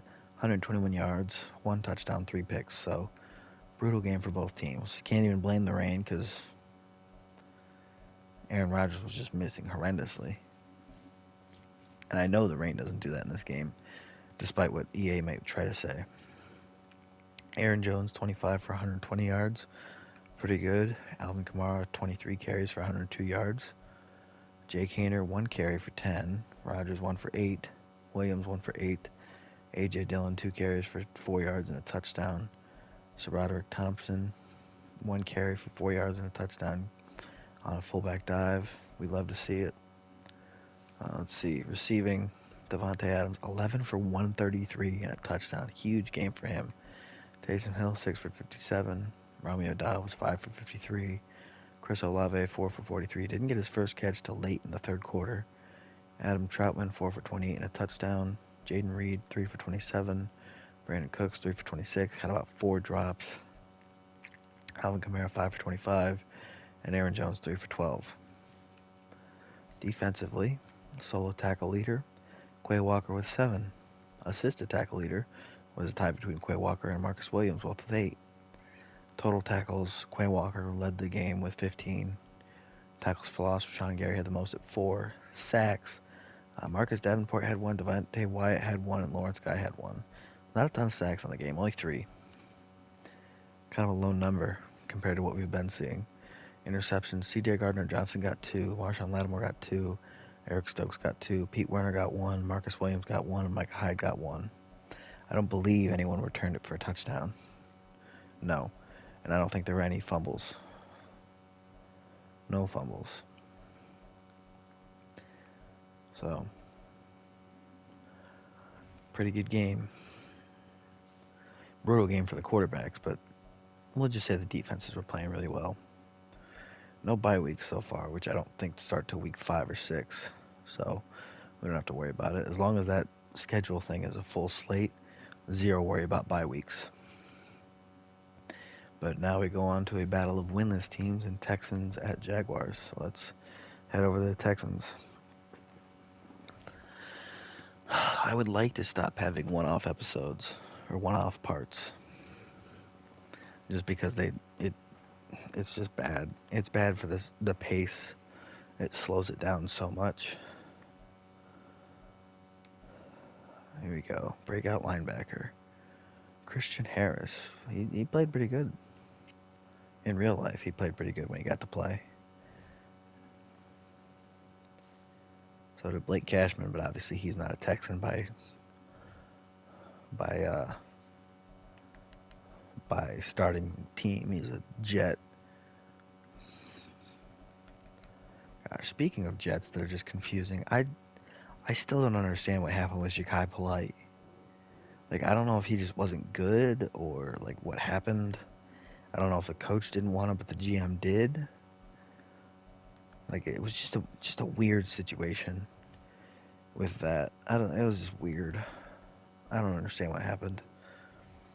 And I don't think I ever will.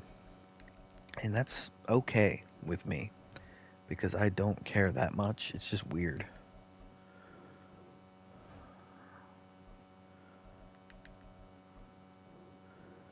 Man, if Dontari Poe was still in the game, he would be the Chiefs fullback 100%. Like, I wouldn't even try to get him to be a D lineman. He's a fullback. He's a big man who knows how to lead block and knows how to truck and can throw. So, that's got to count for something. I remember one year they released a Dontari Poe quarterback card for the out-of-position stuff for Ultimate Team, which was funny. But, I don't know, I still don't like Ultimate Team. I never have. It's just such a money grab. That's all it is. Oh, do you want this good card or do you want this better card that costs $30 to get because you have to spend it on this points system that you can use to buy packs instead of just buying the card? Or you can game the auction system to get a ton of coins, which you can then use to buy somebody else in an auction, but then you're out of coins and then you gotta start all over again. I don't know. There's too much micromanaging to have fun with the auction system for me. To be able to use that market to get what you want, and like it's just I don't know. It's just not fun. The challenges are never fun. Some of them are just outrageous. It's like, oh, you're down by 3 scores with 2 minutes to go in the fourth quarter, win the game, and you don't have the ball to start. It's like, what? How? What? It's a lot of stuff where it's like, when would I ever realistically be in this situation if I'm actually playing the game? Like, if I'm down that much with 2 minutes to go, I'm probably just quitting because there's no point. Like, you're not winning that. You're not coming back from that.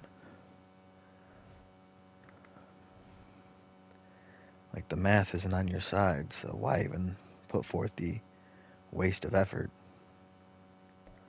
Is Petrie who I want to... Yeah, I'll do Petrie. It's fine. I think that's what I did last time. Oh, let me make sure I'm actually still being heard before I start. Am I? Yes, I am. Okay.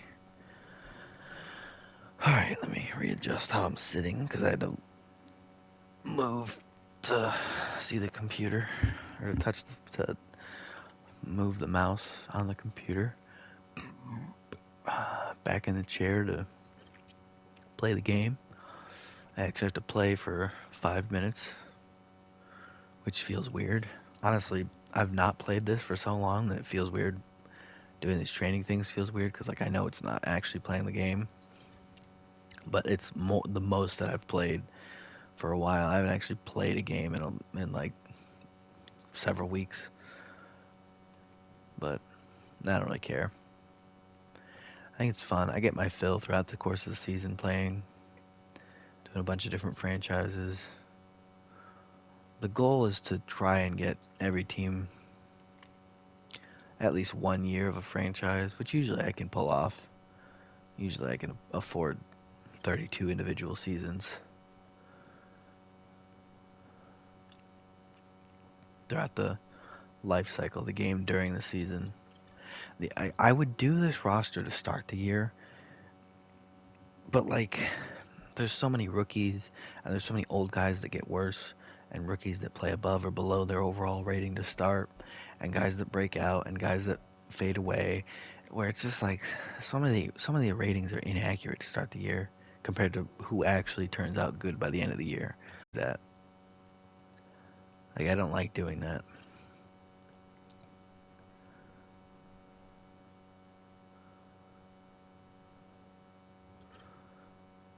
Because otherwise I'd be playing with, low 70s CJ Stroud still. I'd be playing with 60 something overall Christian Harris. Like it just doesn't work out very well if you do it like that. It's not as fun. I could probably get it away with starting it after the regular season. As soon as the regular season's over, as soon as that final roster update from the regular season gets out, doing it then. But I don't know. You always got guys that don't emerge till the postseason, whether it's because they just weren't ready yet or because they just didn't get enough playing time until then, and it took an injury to give them the time to do it. Like a guy like Yaya Diaby, he wouldn't be good.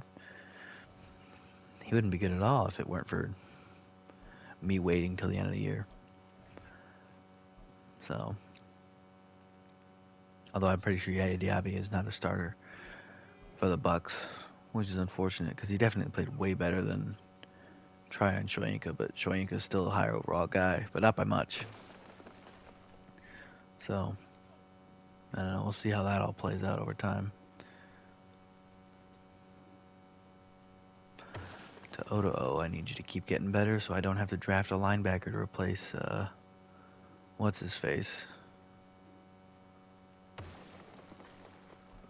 Not Brennan Scarlett. Brennan Scarlett's the guy that's not in the game. Zach Cunningham. I don't want to have to replace Cunningham. I think it's Cunningham. Is it Cunningham? Let me look at the middle linebackers. Yes, it is Cunningham. Got to replace him. I don't really want to draft somebody. I just want to be able to plug in a guy that I've developed. It's always more fun when you can do that. Obviously, if you draft somebody, you are developing them too, but it's always more fun to see the effort pay off from working with a guy for a season or two.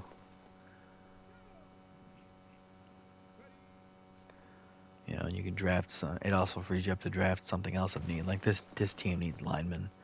This team needs linemen. Their best lineman is a 38-year-old left tackle who's going to retire. So they're going to need a lineman.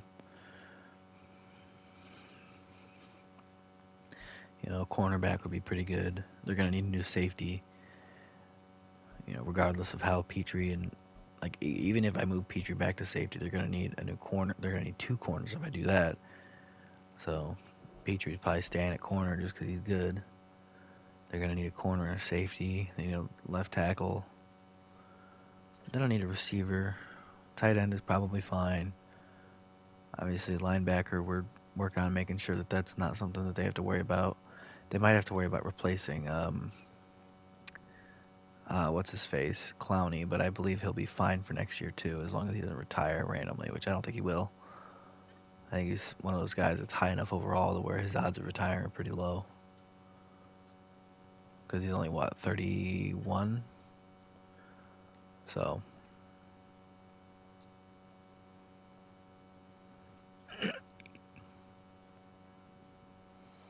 Let's go now. Come on, Petrie. Can you get to 80 overall after this one practice?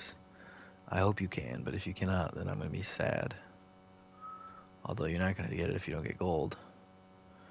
And you need to win this rep for gold, buddy. Come on. Win it. Win it. Win it. Win it. Don't even throw. Don't even throw it, Stroud. Don't even throw it. Good. Gold. We got it.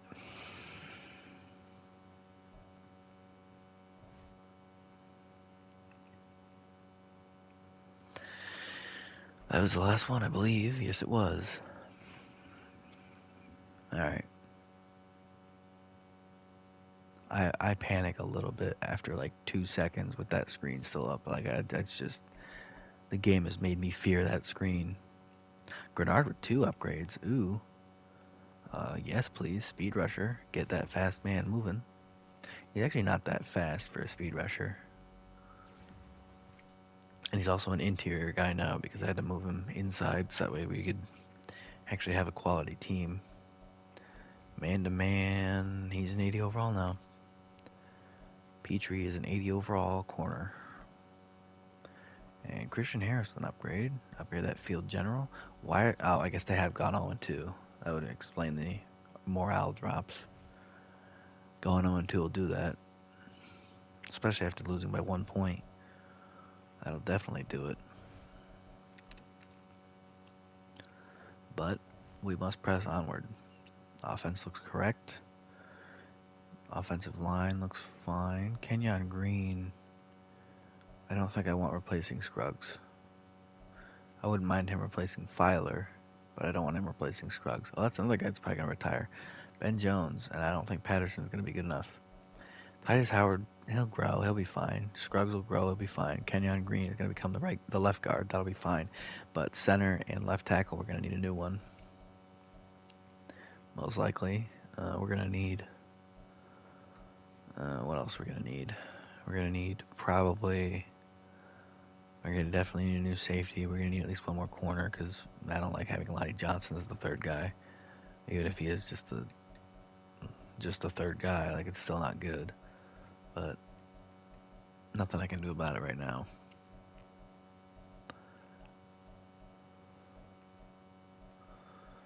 To Odo, close to 70 overall.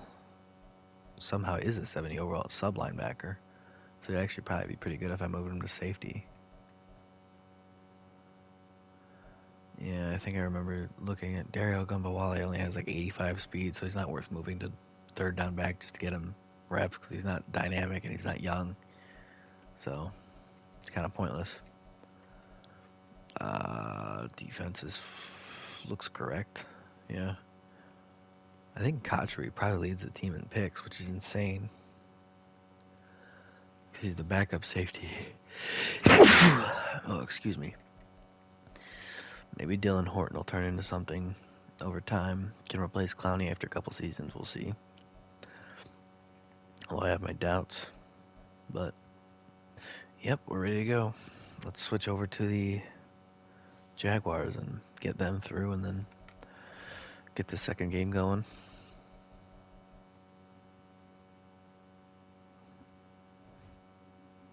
I would like to have it kicking off before 1, but we'll see how it takes. Gotta negotiate contracts. I swear, if I have to use franchise tags on like defensive tackles, not defensive tackles, on the kickers and punters and fullbacks that have said no, I'm gonna lose my mind. I was tempted to make Leonard Fournette a fullback for this team. Like, there was a lot of temptation to do that. But, like, that would just be in bad faith. Like, that's a me thing, wanting him to be a fullback, not a what's best for the team thing. Obviously, cutting Ronnie Harrison would probably be best for the team, but we can't do that. Andrew Wingard, same overall. Walker Little, welcome back. Josiah Scott, stay here, buddy. Brenton Strange, the fullback, the actual fullback. Way to resign, buddy. Colin Johnson, way to resign, buddy. Chad Muma, stay home. He's staying home. Doug Costin, looks like he's 40, but he's actually 25. Ventrell Miller, will you sign? He will sign. Ben Barch, he will sign. Shaquille Quarterman, he also signs. See, look how easy it is. Look at how easy it is for these guys to sign. And some of them just say no. Like, you were getting so much money, so many years. Like, obviously not compared to real life, because real life, these numbers are not scaling. I think part of the problem is the salary cap doesn't go up each year in the game. And, like, over time, the league does start getting saturated with too good of players. Like, it gets to a point where every team is an 80-something overall, an 86, 87, 88 overall team. You know, it's just, it doesn't, the league gets oversaturated because so many guys that you draft just are good and just develop really fast and just become exactly what you'd want them to be. So, that's partially why I'm content to randomize the strength of draft things each season, because I don't want, and that's why I don't like doing user rosters, because they also, according to Madden players, there's never a bust. Never once has there been a bust in NFL history. Like, never a single bust has there been, according to Madden players, because they just never make them. They never put them in. Every guy is 70 plus overall. Like, there's no quarterbacks that you draft that are like mid 50s or low 60s in the first round. Never. None of the guys projected to go in the first round. Like, if I download a user-created draft class right now, I bet you the lowest overall quarterback is Rattler, and he's probably like a high 60. He's probably like a 67. Like, that's just not accurate. Like, there's no, you draft J.J. McCarthy, and he turns out to only be like a 65. He's going to be mid-70s and everything. Caleb Williams is going to be an 80-something and everything already. Like, Drake May is going to be a low 70s something, but probably superstar dev. Jaden Daniels probably going to be like a high 70s, maybe 80 overall, but at least high 70s in every draft class. Michael Penix, low 70s. Bo Nix, high 60s, low 70s, but still workable. Like, they're all good. Like, there's nobody that you draft that's like, oh yeah, he's never going to be able to be a franchise quarterback. It's all good players, and that's just not how it works. That's just not real. That's why it annoys me. That's why I don't do them. Because as cool as it is to see the real names go in and everything, it's just not what happens. Although now that I'm talking about it, I will not be streaming Thursday night. Not a chance. Not a chance in the world. I probably won't be streaming Friday. Probably won't do it Saturday. Probably won't do it Sunday. Like, not a chance. I'm watching the draft. I'm going to sit my butt down. I'm going to watch the first round Thursday night. I'm going to watch, I forget how it's spread across Friday, Saturday, and Sunday, but I'm going to watch all of it. Because I love watching it. I love doing I love seeing what the grades, the comps, the projections are always interesting. This guy could be this, but he could be this. I think the most interesting part is definitely the ceiling floor type of comparisons, because like that's where you really get a sense of like how people generally think of a guy. Because if their ceiling is Mahomes, but their floor is Zach Wilson, then it's like, oh boy, this is a boomer bust prospect. Whereas if it's like their ceiling is Kirk Cousins, their floor is Alex Smith in his best years, and it's like, oh well, this guy's just gonna be a solid player. That's what they expect anyway. Obviously, nobody really knows. And I just use quarterback because I know that people know who those two guys are. At least I would assume people know who those two guys are. If you don't know who those two guys are, what are you doing here? Like this is like a nerd series. Like why are you here? Like, you probably don't even know who most of these players are. What's the point of you even watching? But if you are here doing that, then still keep watching because I like it. I like having people watch. You know what? That came out weird. Just roll with it. It's fine. If you're watching on YouTube, by the way, you should like, comment, and subscribe. I apologize about the last video, about the video with that had the ending with it still being in the first quarter, Browns Steelers. I know I made a post about it. It's just I don't know what happened. It just all and I have a computer with very low storage and it's old, so it doesn't run very well. And if you load up the storage, it runs even worse. So I deleted all of the footage the second that it was uploaded, and I guess I shouldn't have, because now I can't fix it. I guess I could re-download the VOD from it, but I'm not gonna upload the VOD that's just silence from me the entire time. I don't know how that even happened, because I could have swore I wasn't. I don't think I was muted. I'm pretty sure my headset was plugged in, so I don't know what happened there, but it just didn't. I don't know. Overall, it was just bad. I think it was like 3 in the morning at that point. So, oh man, our third string running back is hurt. What a shame. How are we ever gonna recover? Chenault moving up on the world because Robinson is even lower in overall now, and Lazard is gonna move up in the world as well because he's younger than Robinson, and Robinson is sad. So, a little bit of a shuffle at the wide receiver position. Tight end position, they're all feeling pretty good about themselves, which is interesting. Offensive line looks correct. Harrison, buddy, you gotta pick it up a little bit. You're kind of slacking for us. Juwan Taylor, moving him to guard, best decision of our life. He can't, cheat horrendously and get caught 7 times a game at guard. If he cheats at guard, he's gonna get caught every time, so he doesn't do it. Allen's still hurt, which stinks. Out for 2 more weeks, so Dante Fowler gets 2 more games as a starter. Unless he gets hurt, in which case it goes down to Yannick Ngakoue, who's even worse.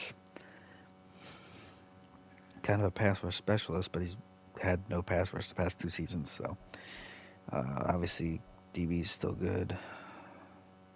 Although Wingard is down to 73 with morale, which stinks. I'm not moving Harrison to starter. I'm just not doing it. You can't make me.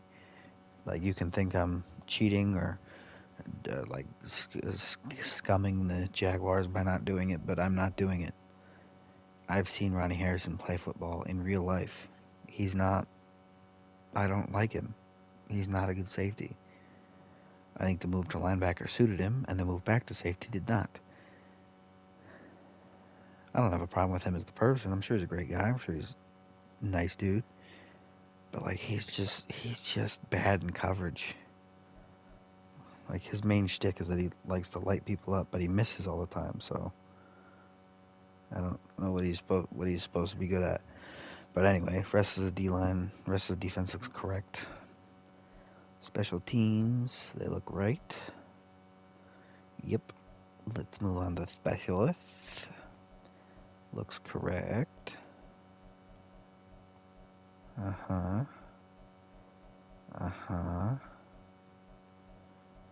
Man, what happened to C.J. Henderson, man? He was supposed to be good. And then he just kind of wasn't. Yeah, the pipe dream was Fournette at fullback, but obviously that's a pipe dream. That's not realistic. He's better running back. Brenton Strange is fine at fullback. So Brenton Strange actually went up an overall significant chunk when he went to fullback. I think he's a 68 at tight end, and he's a 72 at fullback, which is a pretty big jump. So anyway, let's get the game going because we're good. Let's make sure everything's good. Yep. And now we go.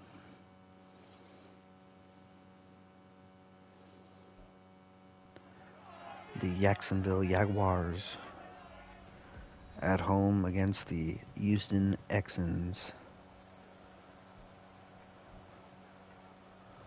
Let's go slow, jump forward, end of game. Alright, Jaguars kicking it off, and here we go. Is it before 1 o'clock? Yes, beat it by 2 minutes. Here we go.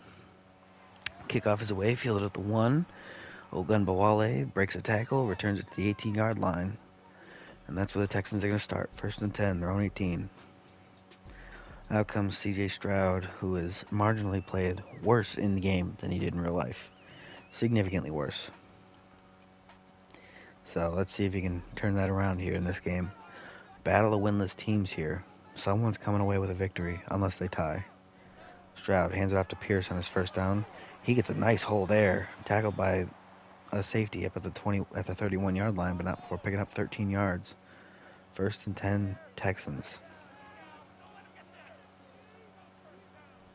Stroud hands it off. Pierce again. Dameon Pierce forces his way down for a 2-yard pickup there. Marginally smaller pickup, but still pretty good positioning here. It's going to bring up 2nd and 8 at the 33.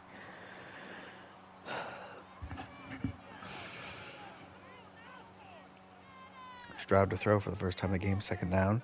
Gets it out of the middle. Nico Collins. It's going to be a 3rd down. 3rd and inches at the 41.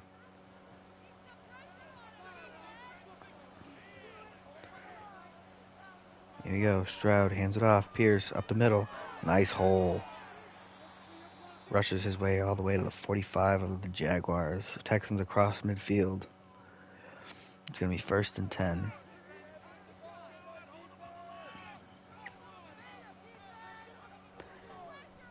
Stroud hands it off. Pierce up the middle again. Another big hole. Another 1st down for the Texans. 1st and 10 up to the 34. Pierce already with 40 yards. I think it said. Or maybe it was 30. I don't remember. Anyway, Stroud hands off to Pierce again. Huge hole on the right side. Breaks a tackle. Cuts to the other side. Cuts across. That's another big gain. 14 yards on the carry. It's going to be 1st and 10. Texans on the edge of the red zone here at the 20-yard line of the Jaguars. Pierce looks a little tired. Stroud hands it off to him anyway, trying to get to the outside. Stiff arms one guy, but then he gets hit in the backfield. It's going to be a 3-yard loss. It's going to make it 2nd and 13 here.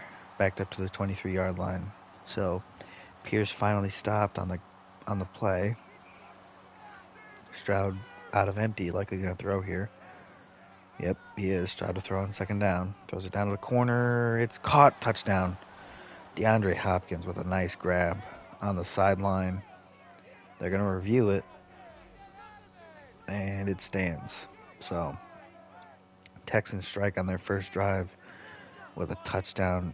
Nice throw from Stroud to Nuke Hopkins. PAT is up and it's good. Texans lead 7-0 here in the 1st quarter.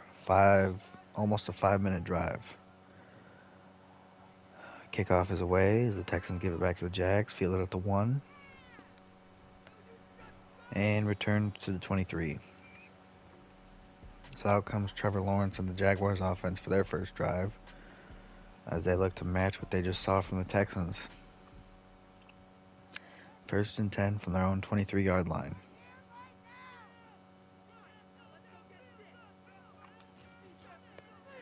Trevor Lawrence to throw. Flings it downfield over the middle. That's caught. Lewis, 7-yard pickup there. So you're going to make it 2nd and 3 at the 30.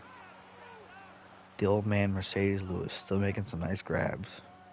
I didn't realize he was still on the Jags in their 2017 playoff run. Laviska Shenault on the 2nd down jet sweep. Breaks one tackle, which most receivers wouldn't have been able to do, but he did, and ends up with 1-yard gain despite being hit in the backfield. It's going to bring up 3rd and 2 at the 31. Shenault getting the play because of morale drops. And that time it's incomplete. Lawrence tried to get it to Chark, and it's knocked away. That's going to bring up 4th and 2 for the Jaguars. They're going to have to punt it away from their own 31. They go 3 and out. Had a good first down play, but couldn't get much after that. Punt goes to the 21-yard line and gets returned to the 28. That's where the Texans have it, 1st and 10. Dameon Pierce with a monster first drive.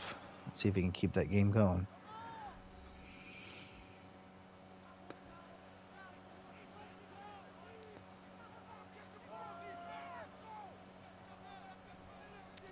Pierce on the first down carry. Runs into his own lineman and gets tackled for a 1-yard loss. So, rough start for this drive here after the fantastic first drive they had. It's going to bring up 2nd and 11 at the 27.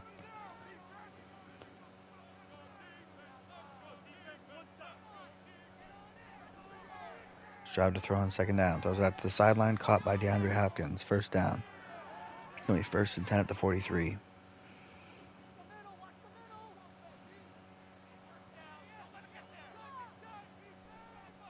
Stroud fakes the handoff, rolls out to his right, throws it to the flat. That's incomplete. Intended for Tank Dell, but he can't hang on. It's going to bring up 2nd and 10 at the 43.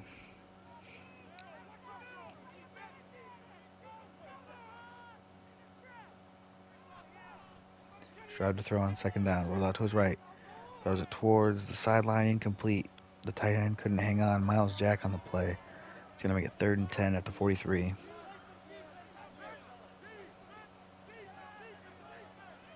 Stroud to throw on 3rd down. Out route. Dell can't hang on. That's going to be a 4th down. All right, Texans going to have to punt it away from their own 43.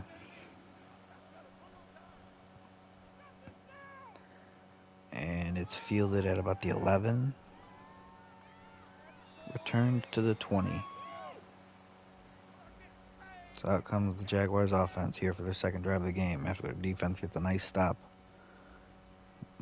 Way to recover for them after they let up a nice long touchdown drive on the first drive of the game. So Trevor Lawrence out now. Lawrence to throw on 1st down. He's a keeper. It's a draw, and he's tackled for a 5-yard loss. DJ Reader just plowed through the guard and made the play. It's going to bring up 2nd and 15 at the 15-yard line. Lawrence fakes the handoff, rolls out to his left, throws it across his body, downfield, incomplete. Who was that to? Alan Lazard can't make the catch in traffic. That's going to bring up 3rd and 15 at the 15-yard line after the incompletion. Lawrence to throw. Lawrence scrambling up the middle, throws it downfield along the sideline, and it's knocked away, incomplete. Tried to get it to ETN against Stingley, but Stingley's a cornerback. I don't know why in the world he would try to take that matchup. Running back against corner downfield is not a good duo and not a good matchup for the offense. Anyway, punt from their own 15 is away and fielded for a fair catch at the 40. So out comes the Texans near midfield. 1st and 10, their own 40. Stroud throws it on the quick slant to Hopkins, incomplete. Can't hang on through the hit. Nice play there by the Jaguars. Was that Ramsey on the play? I think it was. I'm not used to him being number 25. That's weird. Stroud hands it off. That's the big fella. Dante Foreman there on the carry. Gets 8 yards on the right side. It's going to bring up 3rd and 2 at the 48-yard line. Foreman's a nice little spell for, what's his name? Dameon Pierce, who carries it for 2 yards on 3rd and 2 to get the first. Didn't need a bunch, didn't get a bunch, but that's okay. First and 10 Texans now on the Jaguars' 49-yard line. Stroud fakes the handoff to Pierce, rolls out to his right, throws it down to the flats. That's Tank Dell on his first grab of the game. It's going to be a 6-yard pickup. It's going to make it 2nd and 4 at the 44.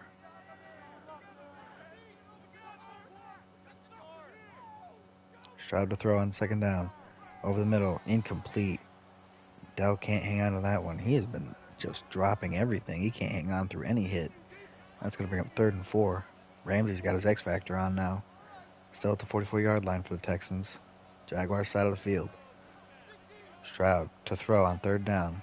Over the middle, caught, angle route. Damian Pierce on the angle route makes the grab. That's a 1st down. Texans 6-yard pickup. Up to the 37-yard line, 1st and 10.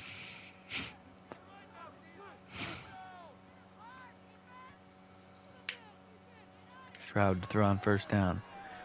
Gets it out to Pierce on the swing route as he gets hit, and he's tackled for a loss. 2-yard loss on the play, despite the completion. It's going to bring up 2nd and 2 at the 39.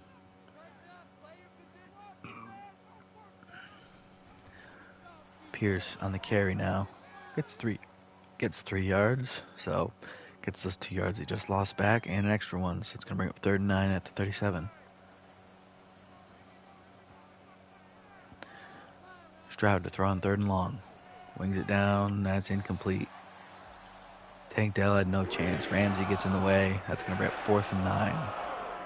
From the Jaguars 37, Texans are going to try for 3 here. It's going to be a 54-yard field goal. Kick is up, and it is good. No good. It's no good. Boswell misses. So, Jaguars are going to have it 1st and 10 from their own 44-yard line. Boswell misses the 54-yard kick. Lawrence hands it off. Etienne. Etienne makes a nice cut back there. That's a 6-yard gain on his first carry of the game somehow. I don't know how that's his first carry, but it is. It's going to make it 2nd and 4 at the 49. Jaguars just shy of midfield here. Just barely equates for midfield. Lawrence changing the play. Lawrence to throw on 2nd down. Gets it out over the middle. That's Chenault. 1st down. 6-yard gain there. 5. It's going to make it 1st and 10 at the 45. Lawrence to throw on 1st down. Just misses his receiver there. Bad throw by Lawrence. It's going to be 2nd and 10 after the incompletion. Still at the 45-yard line of the Texans. Lawrence to throw. Lawrence scrambling. Lawrence under pressure. Gets out to the sideline. That is caught by... Who is that? Was that Mercedes Lewis? It was, for a 3-yard pickup. How he's pulling away from anybody is beyond me. But that's going to bring up 3rd and 7 at the 43. Lawrence to throw on 3rd down. Wings it down to the corner. That's DJ Chark behind everybody. Can they catch him? Eric Reed catches him. But not before he gets it all the way down to the 6-yard line. 1st and goal, Jaguars.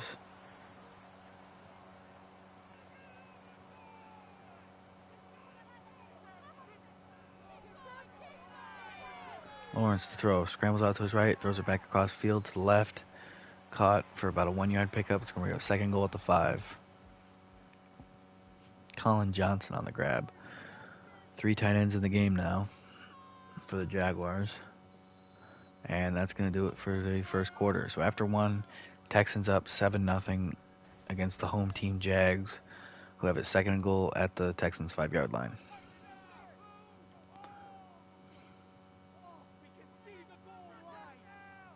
Lawrence to throw. Quick throw, caught, Mercedes Lewis, touchdown. The vet, big man, makes the grab in front of Teodo, hangs on, and that's going to, with the PAT, up and good. That ties us up here, 7 apiece. Just to start, the first play to start the second quarter. We're only 2 seconds in. That was a quick throw. Kickoff fielded by the Texans at the 3. Ogunbowale moving downfield. Pretty good return there. It's going to get the Texans a 1st and 10 at their own 29 to start this drive.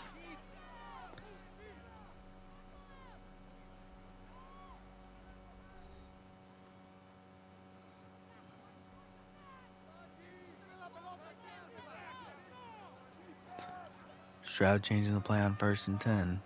Stroud to throw. Gets it to the out route. That's Tank Dell. He actually hangs on this time through the hit. That's going to be a 6-yard pickup, making it 2nd and 4 at the 34.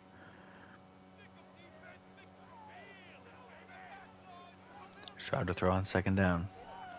Gets it out of the middle. Hopkins. That's what, a 5-yard pickup there. It's going to make it 1st and 10 at the 41. Hopkins with 45 yards on 3 catches already. Primed to have a monster game here. Stroud fakes the handoff on 1st down. Checks it down to the tight end. Which one is that? Akins? Yeah, Akins on the 2-yard catch there. It's going to bring up 2nd and 8 at the 42. Stroud changing up the play here.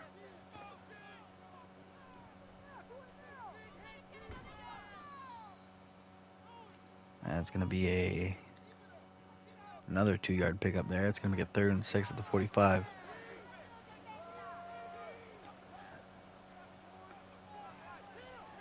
Stroud hands it off to Pierce up the middle on the draw. And he gets the first. He got hit shy of it, but he managed to keep moving.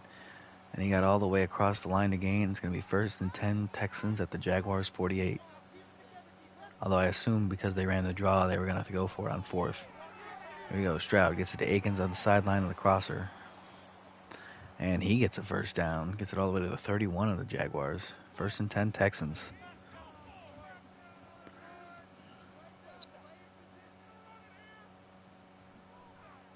Stroud to throw on 1st down. Throws it down over the middle. Incomplete. Hopkins looked like he didn't even know it was coming.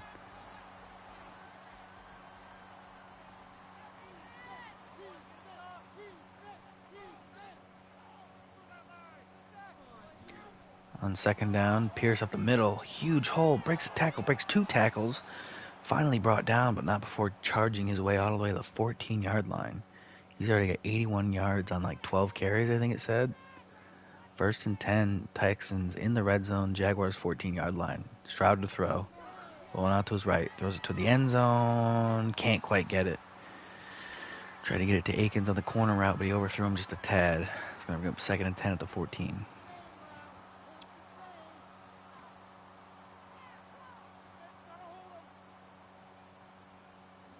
Here we go. Stroud to throw on 2nd down. Throws it to the end zone, caught, touchdown, Nico Collins. Nice grab. Hangs on through a hit. Pulls it in. Texans take the lead again. PAT is up and good by Boswell. That's going to make it 14-7 as the Texans kick it back to the Jaguars, who are now down by 7 once again. Fielded at about the 2. And returns to the 25. And somebody got hurt. Josh Oliver, the 3rd-string tight end, got hurt on the kick return. Jaguars have it 1st and 10, their own 25-yard line. Lawrence to throw. 1st down. He's picked off. He's picked off. Greengrass ahead of the DB. That's a pick 6. Derek Stingley Jr. with a pick 6 on the first play, I think. Or is that Lonnie Johnson? That's Lonnie Johnson, not Derek Stingley. My bad. Lonnie Johnson on a pick 6, the first play of that drive. Brutal interception thrown by Trevor Lawrence. So Texans score on 2 consecutive non-special teams plays, and now suddenly they've gone from tied at 7 to up by 14, 21-7 here within 1 minute, as they kick it right back off to the Jaguars after that pick 6. 3-yard return from the 3-yard all the way to 19. So not a great return there for the Jaguars as they come out 1st and 10, their own 19 to start this drive. Lawrence looking to not immediately throw a pick 6 here. Lawrence hands it off to ETN on 1st down. Makes a nice cut back there. Gets an 8-yard pickup. It's going to bring up 2nd and 2 at the 26.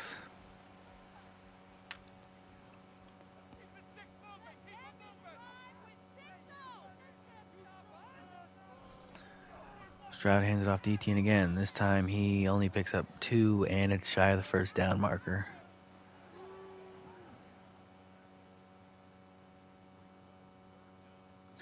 Third and inches here for the Jaguars. Their own 28.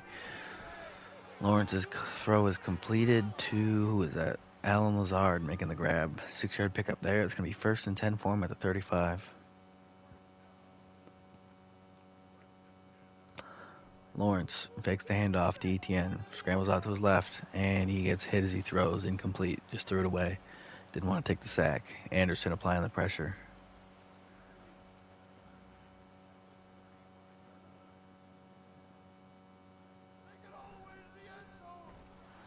Etienne on the carry on second down. He gets stuffed for only a 1-yard pickup there. It's going to bring up 3rd and 9 at 36. Petrie, the slot corner on the play. It's going to bring up 3rd and 9. Lawrence to throw. Rolls out to his left. Turns back across his body. Throws it. And it's incomplete. Hit as he throws. Couldn't get it to Chark. Missed him. Too far and too wide. Ball landed out of bounds. 4th and 9. Jaguars are going to have to punt it away from their own 36. And the kick gets away. And it's fielded at about the 18-yard line. And returned to the 28-yard line. I don't believe the Texans have started all but one drive inside of the 20. So, pretty good field position day for them. 1st and 10 from their own 28 here to start this drive. Offense left the field up by 7 and are now up by 14 because of the defense. First down throw to Jordan Akins down the sideline. Nice gain there. Gets it all the way from the 28 to the 41-yard line. 13-yard pickup. It's going to make it 1st and 10 Texans at their own 41.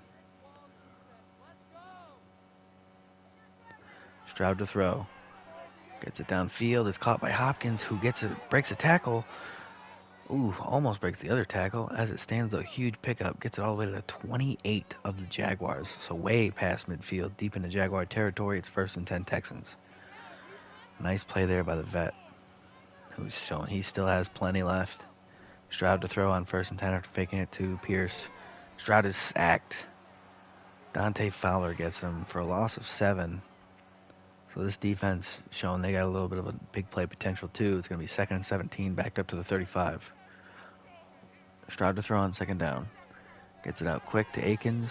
Akins only picks up 2 yards. It's going to bring up 3rd and 15 at the 33.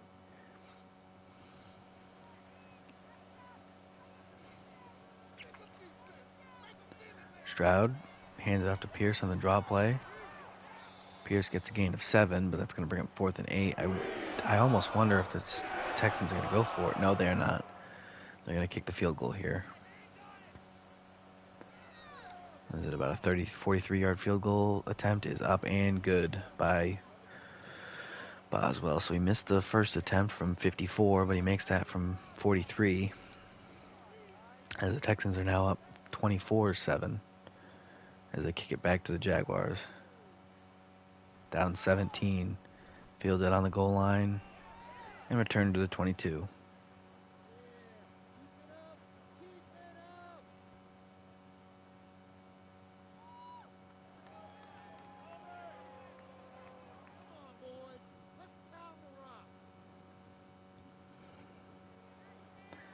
Here we go. Jaguars, 1st and 10 from their own 22.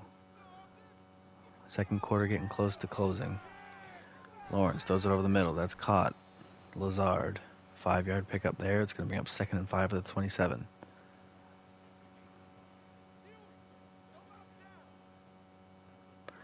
Lawrence throw on 2nd down. Gets it out to the hitch. That's incomplete. Lazard couldn't hang on through the hit. That's Stingley making the break up there. It's going to bring up 3rd and 5 at the 27. Will Anderson and Davion Clowney licking their chops here. Ooh, Lawrence under pressure as he throws it away. That's caught by Lazard on the sideline. That's the advantage of being massive. He can make those toes drag without even barely jumping. But Houston's going to challenge it. And the ruling on the field is upheld. So the catch stands. 1st and 10 Jaguars at the 40. Texans lose a timeout here, which kind of stings because they're so close to the 2-minute warning. Lawrence hands it off to Etienne. Hitting the backfield, but manages to force his way up to a 1-yard pickup. It's going to bring up 2nd and 9 at the 41. Lawrence throw on 2nd down. Gets it out to the slant. Quick! It's intercepted! He missed the receiver, and it's picked off. Who is that? Is that the old man? I believe it is. Kareem Jackson, the old man on the snag and the pick 6. What a play. Lawrence just completely missed the slant route and just threw it right to the DB. Jackson was just coming up to make the tackle, and he wound up with the ball in his hands. Suddenly, it's 31-7. Houston's on top, kicking it back to the Jags, who are now at risk of this game being simmed if they let up another score without scoring. Kickoff is fielded at about the 1. Nice return there, gets it to the 29.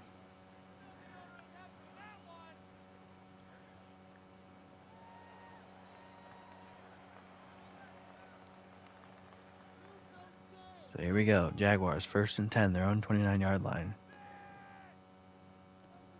Lawrence to throw on 1st down. Throws it over the... Oh, he just keeps missing his receivers. Lucky that one wasn't picked, too. Threw almost the 2 Texans defenders there. Incomplete on 1st and 10. It's going to make it 2nd and 10, still at the 29.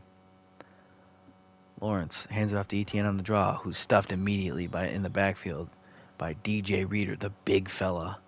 It's going to be a 3-yard loss there. It's going to make it 3rd and 13 at the 26.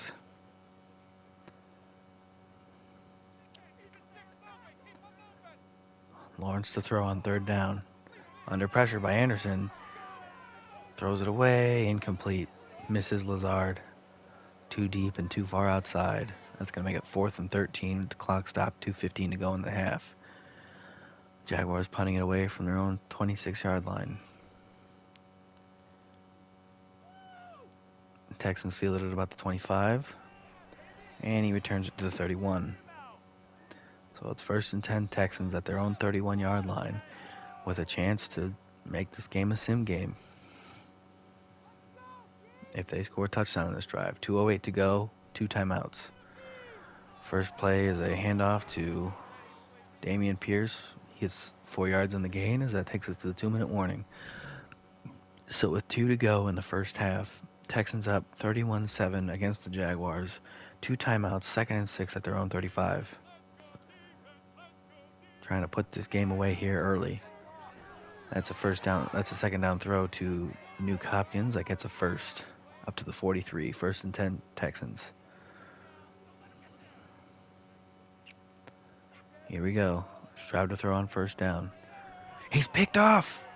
Devin Lloyd makes the snag. Are they going to catch him? I don't think they are. Stroud dives. He misses. So Devin Lloyd says, if this offense isn't going to score, I will. He takes it back for a pick 6.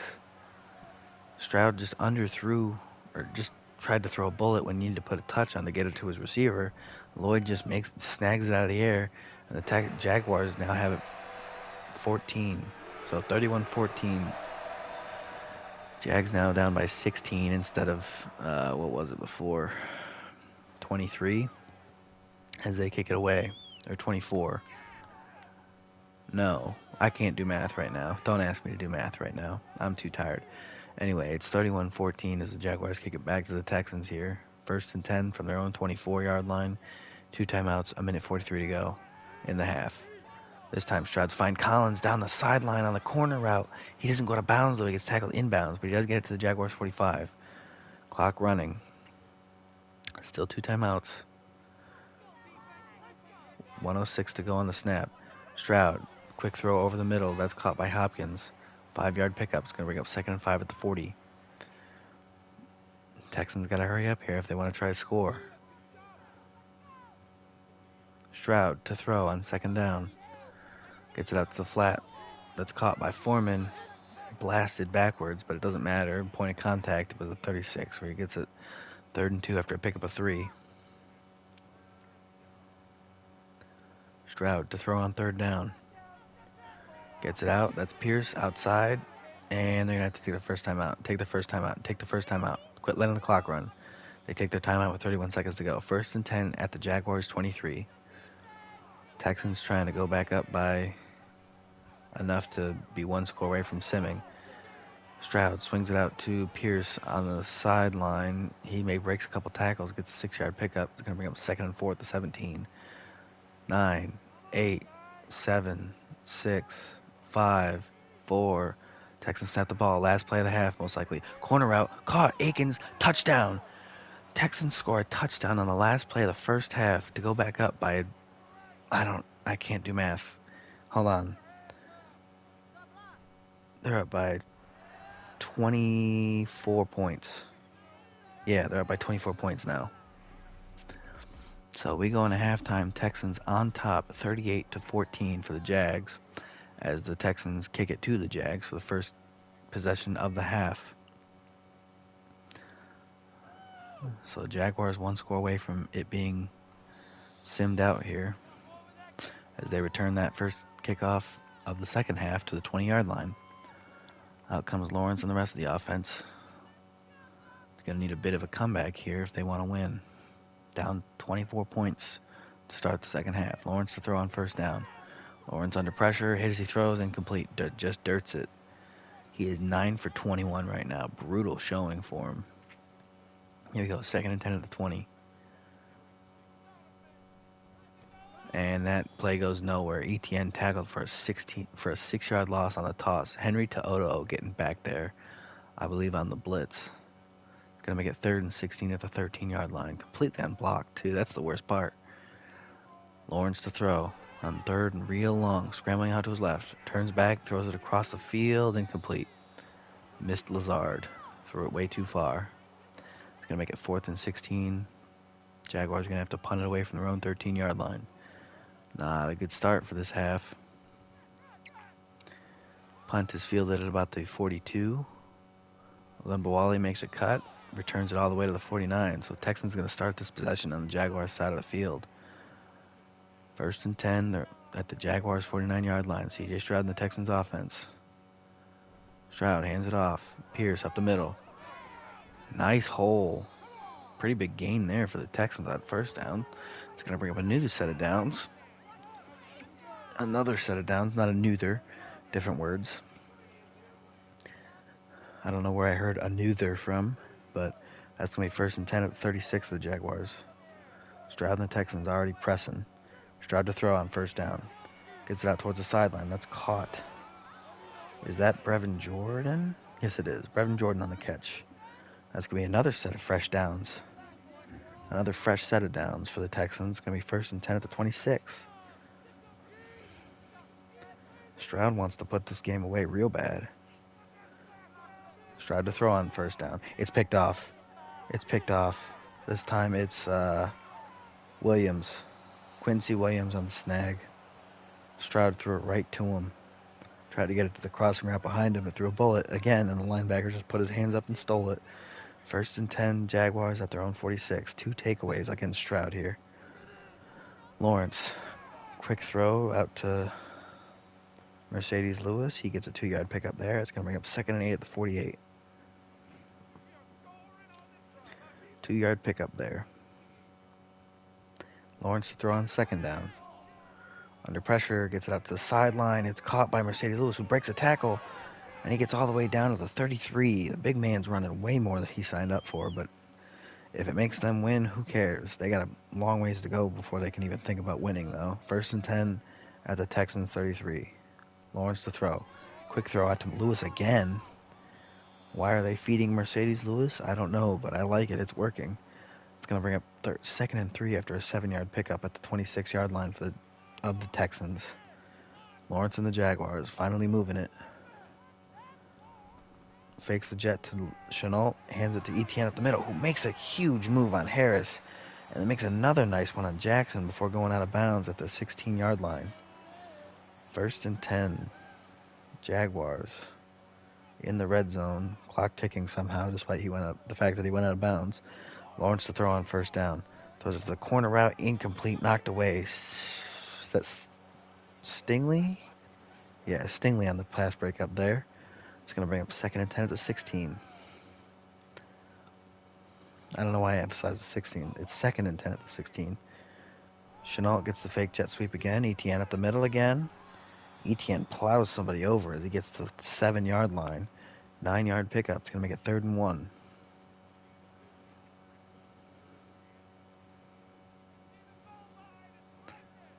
Lawrence to throw on 3rd down. He checks it down to... Who is that? Colin Johnson. 8-yard grab. No, not an 8-yard grab. 6-yard grab. It's going to be 1st and goal at the 1. Here we go. Lawrence hands it off. Fournette up the middle. Touchdown. Fournette plows his way in as the Jaguars try to close this lead, or close this deficit. Down 18. Going to go for 2, trying to make a 16-point game. And wide open, Mercedes Lewis caught, 2-point good. It's now a 16-point game. So with that, it's technically a 2-score game. As the Texans drive, or the Jaguars drive after the pick against Stroud, making it 38-22. Texans field the kickoff in the end zone, take it for a touchback. It's going to be 1st and 10. Stroud and the rest of the offense at their own 25. Stroud to throw on 1st down. Gets it downfield. It's incomplete. Collins couldn't hang on through all the hit. It's going to bring up 2nd and 10 at the 25 still. Stroud hands it off. Pierce, left side. Breaks one tackle, but gets brought down by the reinforcements. Only a pickup of 2. It's going to bring up 3rd and 8 at the 27.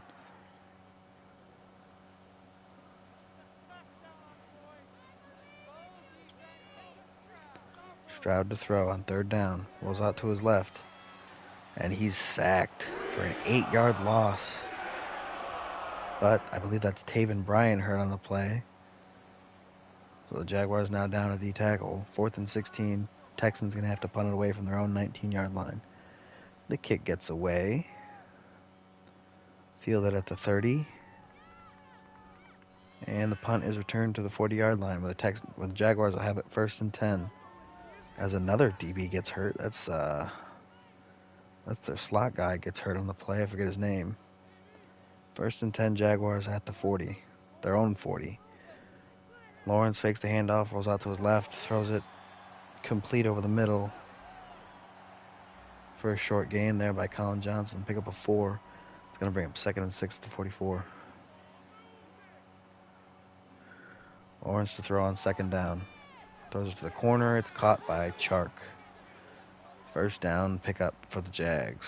All the way to the Texans' 43 here. Only a 16-point game. Texans' lead is dwindling. Lawrence to throw on 1st down. Scrambling out to his left. He's picked off. Christian Harris with the snag. He returns it to the 40. Texans are going to have it 1st and 10, their own 40-yard line. What a play there by Christian Harris. Just jumping in front of the receiver and snagging it. So now the Texans have it back. 1st and 10. Stroud hands it off. Pierce, after faking the touch pass to Collins. He's tackled for no gain. It's going to bring up 2nd and 10 at the 39.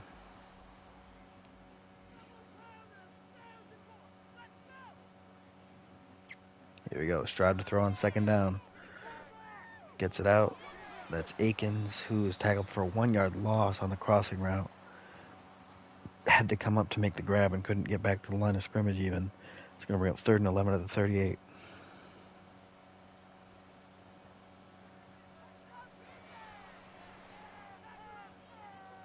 Stroud scrambling on 3rd down, and he throws it away. Didn't want to take a huge sack. That's going to bring up 4th and 11. Texans going to have to punt it away from their own 38.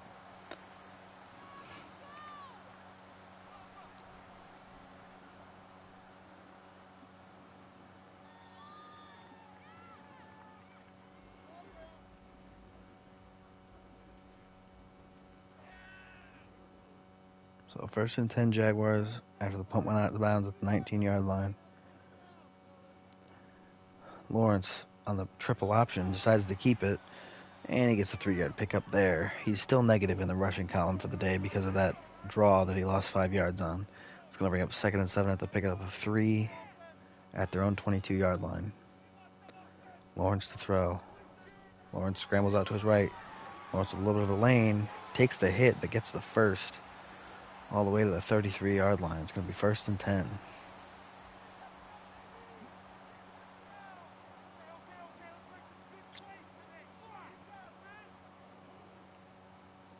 Lawrence hands it off to Chenault on the jet sweep.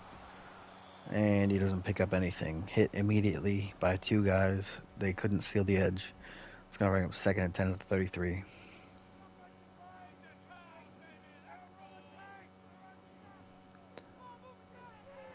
Etienne can't hang on the 2nd down throw. He was open on the angle route, but he couldn't grab it. It's going to bring up 3rd and 10 at the 33. After the incomplete pass, I don't know why I paused there. Lawrence to throw on third down. Scrambling out to his right. He's going to take it. He's going to take the hit. He dives. He's just short. He gets 10 yards, but it's not enough. It's going to bring up 4th and inches. And the Jaguars are going to punt it away from their own 43. Although they may fake it here. They do not fake it. The punt gets away. It's going to be fielded by the Texans for a fair catch at the 13-yard line.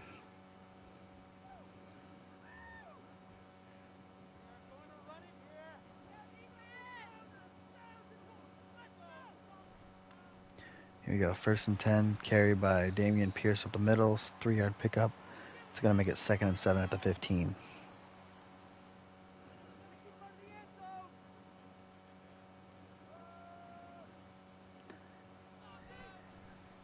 Dameon Pierce on the 2nd down carry. Nice pickup there. It's going to be 5 yards. It's going to make it 3rd and 2 at the 21.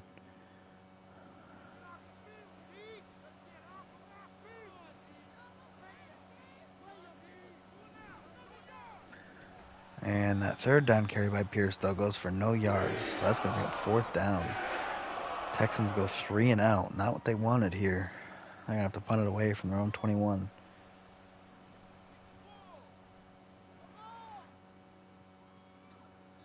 And is fielded for a fair catch by the Jaguars at the 31-yard line.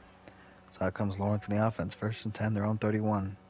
A minute to go in the 3rd, down 16 still.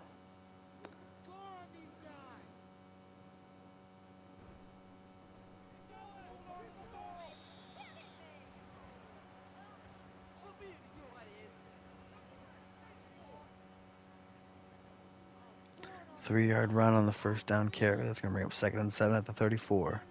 Lawrence, quick throw there. Almost intercepted, but his receiver managed to catch it. Chenault with the grab. 2-yard pickup there. Brings up 3rd and 5 at the 36. And that's going to end the 3rd quarter. So after 3, Texans up.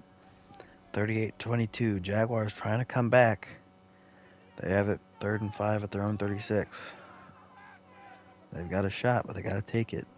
Lawrence on 3rd down. Under pressure, rolls out to his left, throws it back across the field. Incomplete. He really likes to spin to set his feet and throw instead of just throwing it cross body. But either way, it's incomplete. 4th and 5. They're going to have to punt it away from their own 36. The punt gets away. It's fielded at about the 15, 16-yard line, and it's returned to the 23. So Texans are going to have it 1st and 10, their own 23, with a chance to extend their lead and put this game out of reach.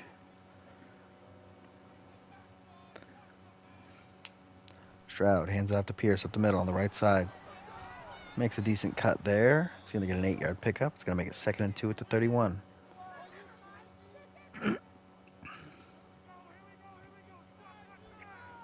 Texans should be chewing clock here, but they're not. Stroud hands it off to Pierce up the middle again. He makes a cut to the backside, and he's tackled for no gain. Cut right back into Davon Hamilton, who tackles him. It's going to bring up 3rd and 2 at the 30. Stroud fakes the handoff, rolls out to the right, throws it to the flat, incomplete. Brevin Jordan just wasn't looking. It hit him in the butt and fell incomplete. That's going to bring up 4th and 2. Texans going to have to punt it away from their own 30. So 2 straight promising-looking drives on 1st and 2nd down stall out on 3rd and 2. As the punt is returned to the 33-yard line, the Jaguars are going to start their drive there. 1st and 10, their own 33. Decent starting field position here, with a chance to make it a 1-score game on this drive. Lawrence hands it off. Etienne on counter. Good pickup there. It's going to be 2nd and 6 after a gain of 4, up to the 37-yard line. Lawrence out of empty here. Lawrence to throw on 2nd down. Gets it out of the middle. That's caught. Mercedes Lewis. It's going to be a 4-yard pickup. It's going to make it 3rd and 2 at the 41.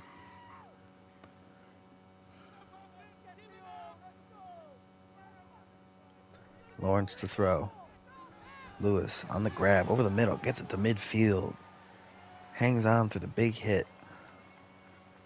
It's going to be 1st and 10 at the 50. Lawrence hands it off to Etienne up the middle. Etienne makes a cut. And he fights his way to the 45 for a 5-yard pickup there. It's going to bring up 2nd and 5. Did I say 5 enough times? Jaguars on the Texans side of the field here. Lawrence to throw. Gets it out. Incomplete. Missed Lazard. How you miss a guy who's 6'5"? I don't know, but he missed him. It's going to bring up 3rd and 5 after the incomplete pass, still at the 45-yard line. Lawrence to throw on 3rd down. That gets down the seam, caught along the numbers. Chenault making some nice plays. It's going to be 1st and 10, Jaguars just on the outskirts, just on the edge of the red zone at the 20. Lawrence hands it off. Etienne up the middle, right side. Huge opening as he gets a 9-yard pickup before getting brought down at the 11. It's going to be 2nd and 1.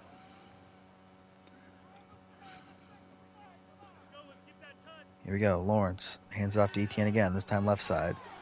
He breaks a couple tackles, gets his way down to the 8, 3-yard pickup there. It's going to make it 1st and goal. We are about 9 minutes to go in the game. Lawrence to throw on 1st and goal. Gets it on the slant route. It's picked off. It's picked off. Jalen Petrie snags it and steals the life from that Jaguars offense. But he didn't get a touchback. They're going to give it to the Texans at the 1-yard line. I guess they're going to say contact pushed him back and not momentum. But I think he was definitely not. I don't know. But Texans have it 1st and 10, their own 1. So a dangerous spot here, but they stop the Jaguars. And Pierce gets out of the end zone. A little bit of breathing room there. It's going to bring up 2nd and 8 at the 2. At this point, they really don't even need to get a drive going. They just need to get enough room for the punt, so they set the Jaguars back again. Pierce on the carry on the right side. Huge hole there. He's going to get the 1st. Gets it all the way to the 19-yard line. Gain of 17 on the carry. That's going to bring up 1st and 10 Texans. For such a bad offensive line, they sure do like to run the ball. And they are sure showing that they can be good at it. 1st and 10 from their own 19. Stroud hands it off to Pierce again on the outside. This time he's stopped in the backfield. It's going to bring up 2nd and 10 at the 18-yard line.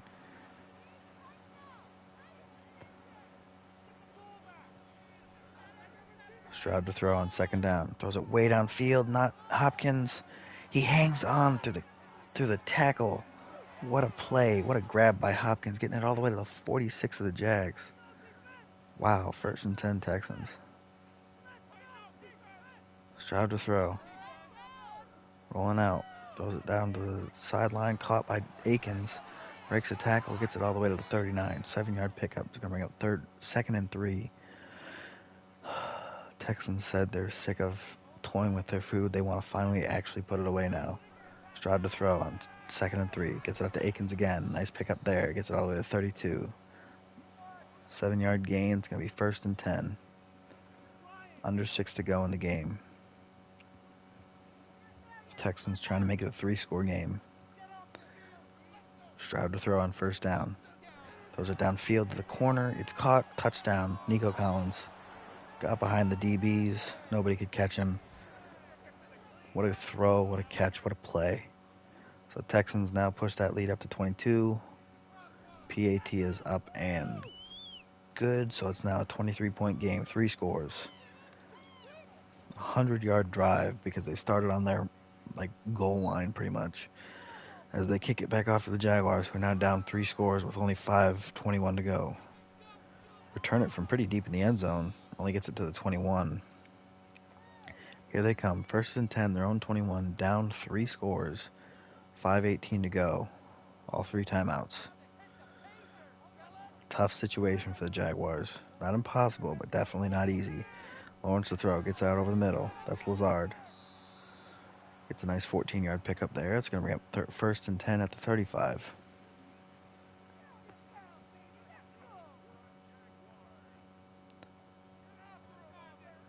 Lawrence hands it off. Etienne up the middle on the draw. Etienne gets it all the way to the 47. 12-yard gain there. It's going to bring up 1st and 10. Only problem is clock keeps on ticking because they keep staying in bounds. About 4 minutes to go. Lawrence hands it off to Etienne up the middle. Again on the draw. This time he only gets 3 up to the 50. Just make it 2nd and 7. Jaguars hurrying up now. Lawrence to throw. Throws it over the middle. It's caught by Chark at the 41. First down. They're still hurrying up. They need a touchdown and fast. Lawrence to throw. Gets it out to Chenault over the middle. That's caught. He gets it to the 26. First down. Lawrence to throw. Throws it down the seam, incomplete. Or down the numbers, I guess. And that's going to bring up 2nd and 10 at 26. Clock stopped at 3:01 to go in the game.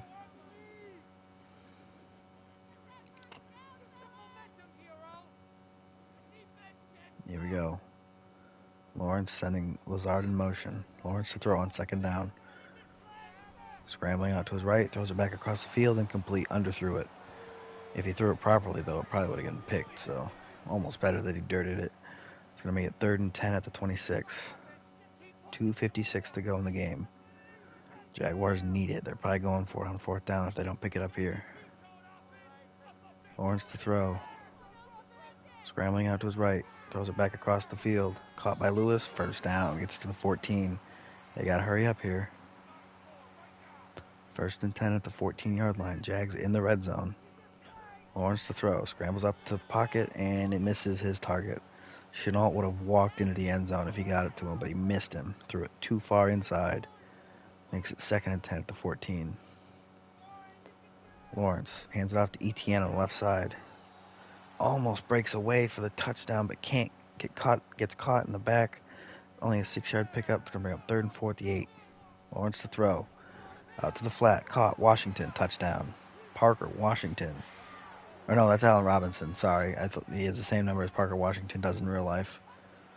Allen Robinson in. Gets the touchdown. Jaguars going for 2. Lawrence to throw. Gets out to the flat. Incomplete. No good. So, Texans now still lead, but the Jaguars cut the lead. What is it now? 17-point lead for the Texans here. 45-28 as the Texans recover the onside kick attempt from the Jaguars. They're going to have it 1st and 10 at the Jaguars 45. 2:10 to go. So the Jaguars are going to have to use their timeouts here. But they also need a stop on 1, 2, and 3 downs. Dameon Pierce up the middle, first down. Tackled. It's going to be a 2-yard pickup. That's going to take us to a 2-minute warning, I guess. So they're not going to use their first timeout before the 2-minute warning. So with 2 to go in the game, Texans up 45-28 against the Jags. Have the ball, 2nd and 8 at the Jaguars 43.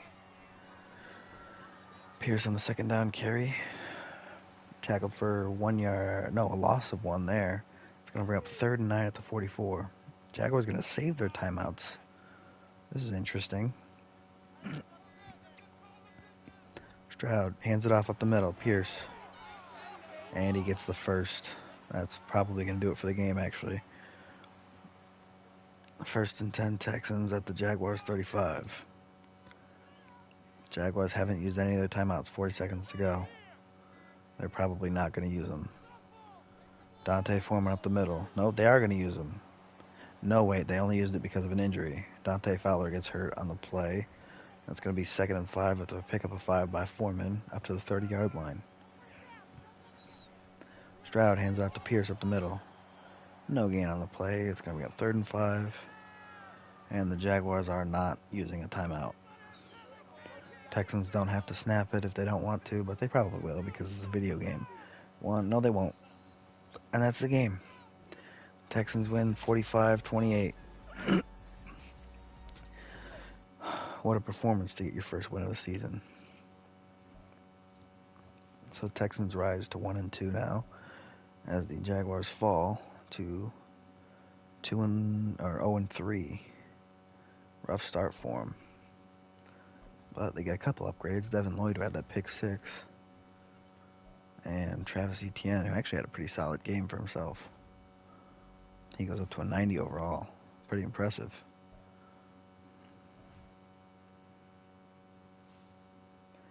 Any scenarios that I gotta look at? Nope.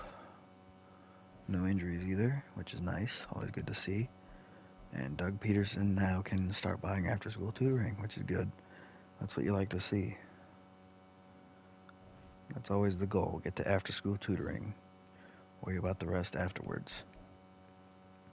Yeah, brutal loss. Let's go to the Texans. Jaguars don't have anything else to do. See if Christian Harris got his upgrade. I hope he did. He deserves it. Breakout player.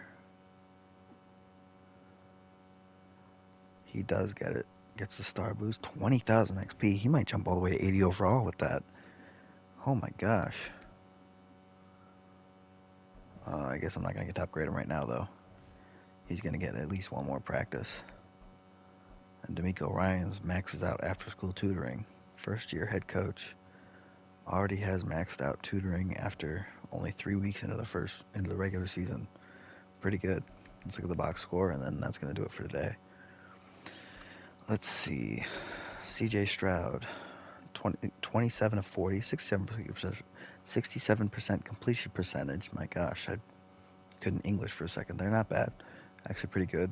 323, 4 touchdowns, 2 picks. So kind of sloppy, but still pretty good. Trevor Lawrence, on the other hand, 24 of 46, 52% completion percentage. That's pretty terrible. 231, 2 touchdowns, 4 picks. Yikes. Rough game. Rushing-wise, Dameon Pierce, 29 carries for 153 yards, over 5 yards a carry. Monster game for him. Etienne, 17 carries for 75 yards. Pretty good. Lawrence, 4 for 19. Dante Foreman, 2 for 13. Leonard Fournette, 1 for 1 and a touchdown on that goal line run. And Laviska Shenault, 2 jet sweeps, 1 stuffed, 1 not. Actually, they were both stuffed, but didn't lose any yards. 2 for 1.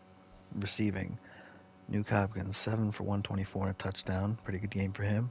Nico Collins, 4 for 84 and 2 touchdowns. Great game for him.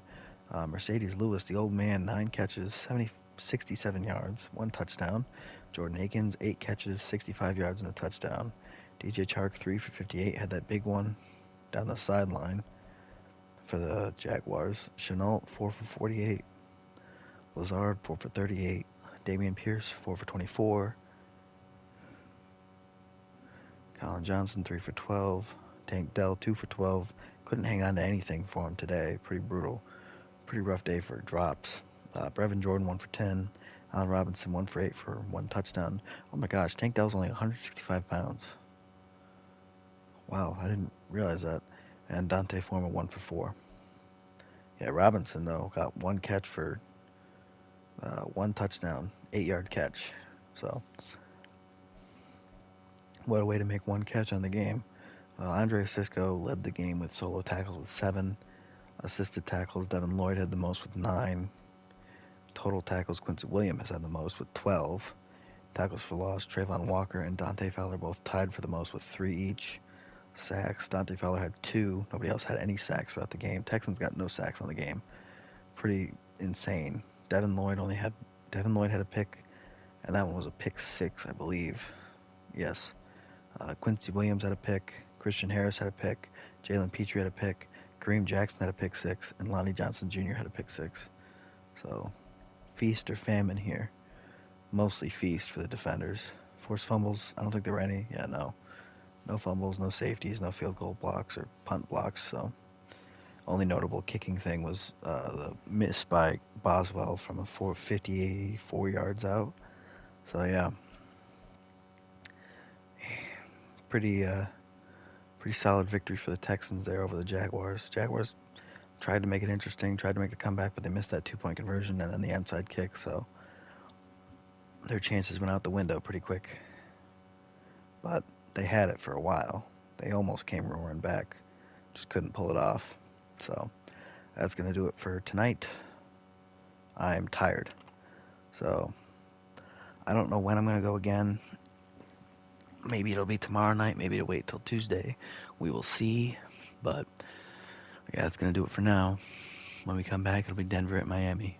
So, thanks for watching. See you next time.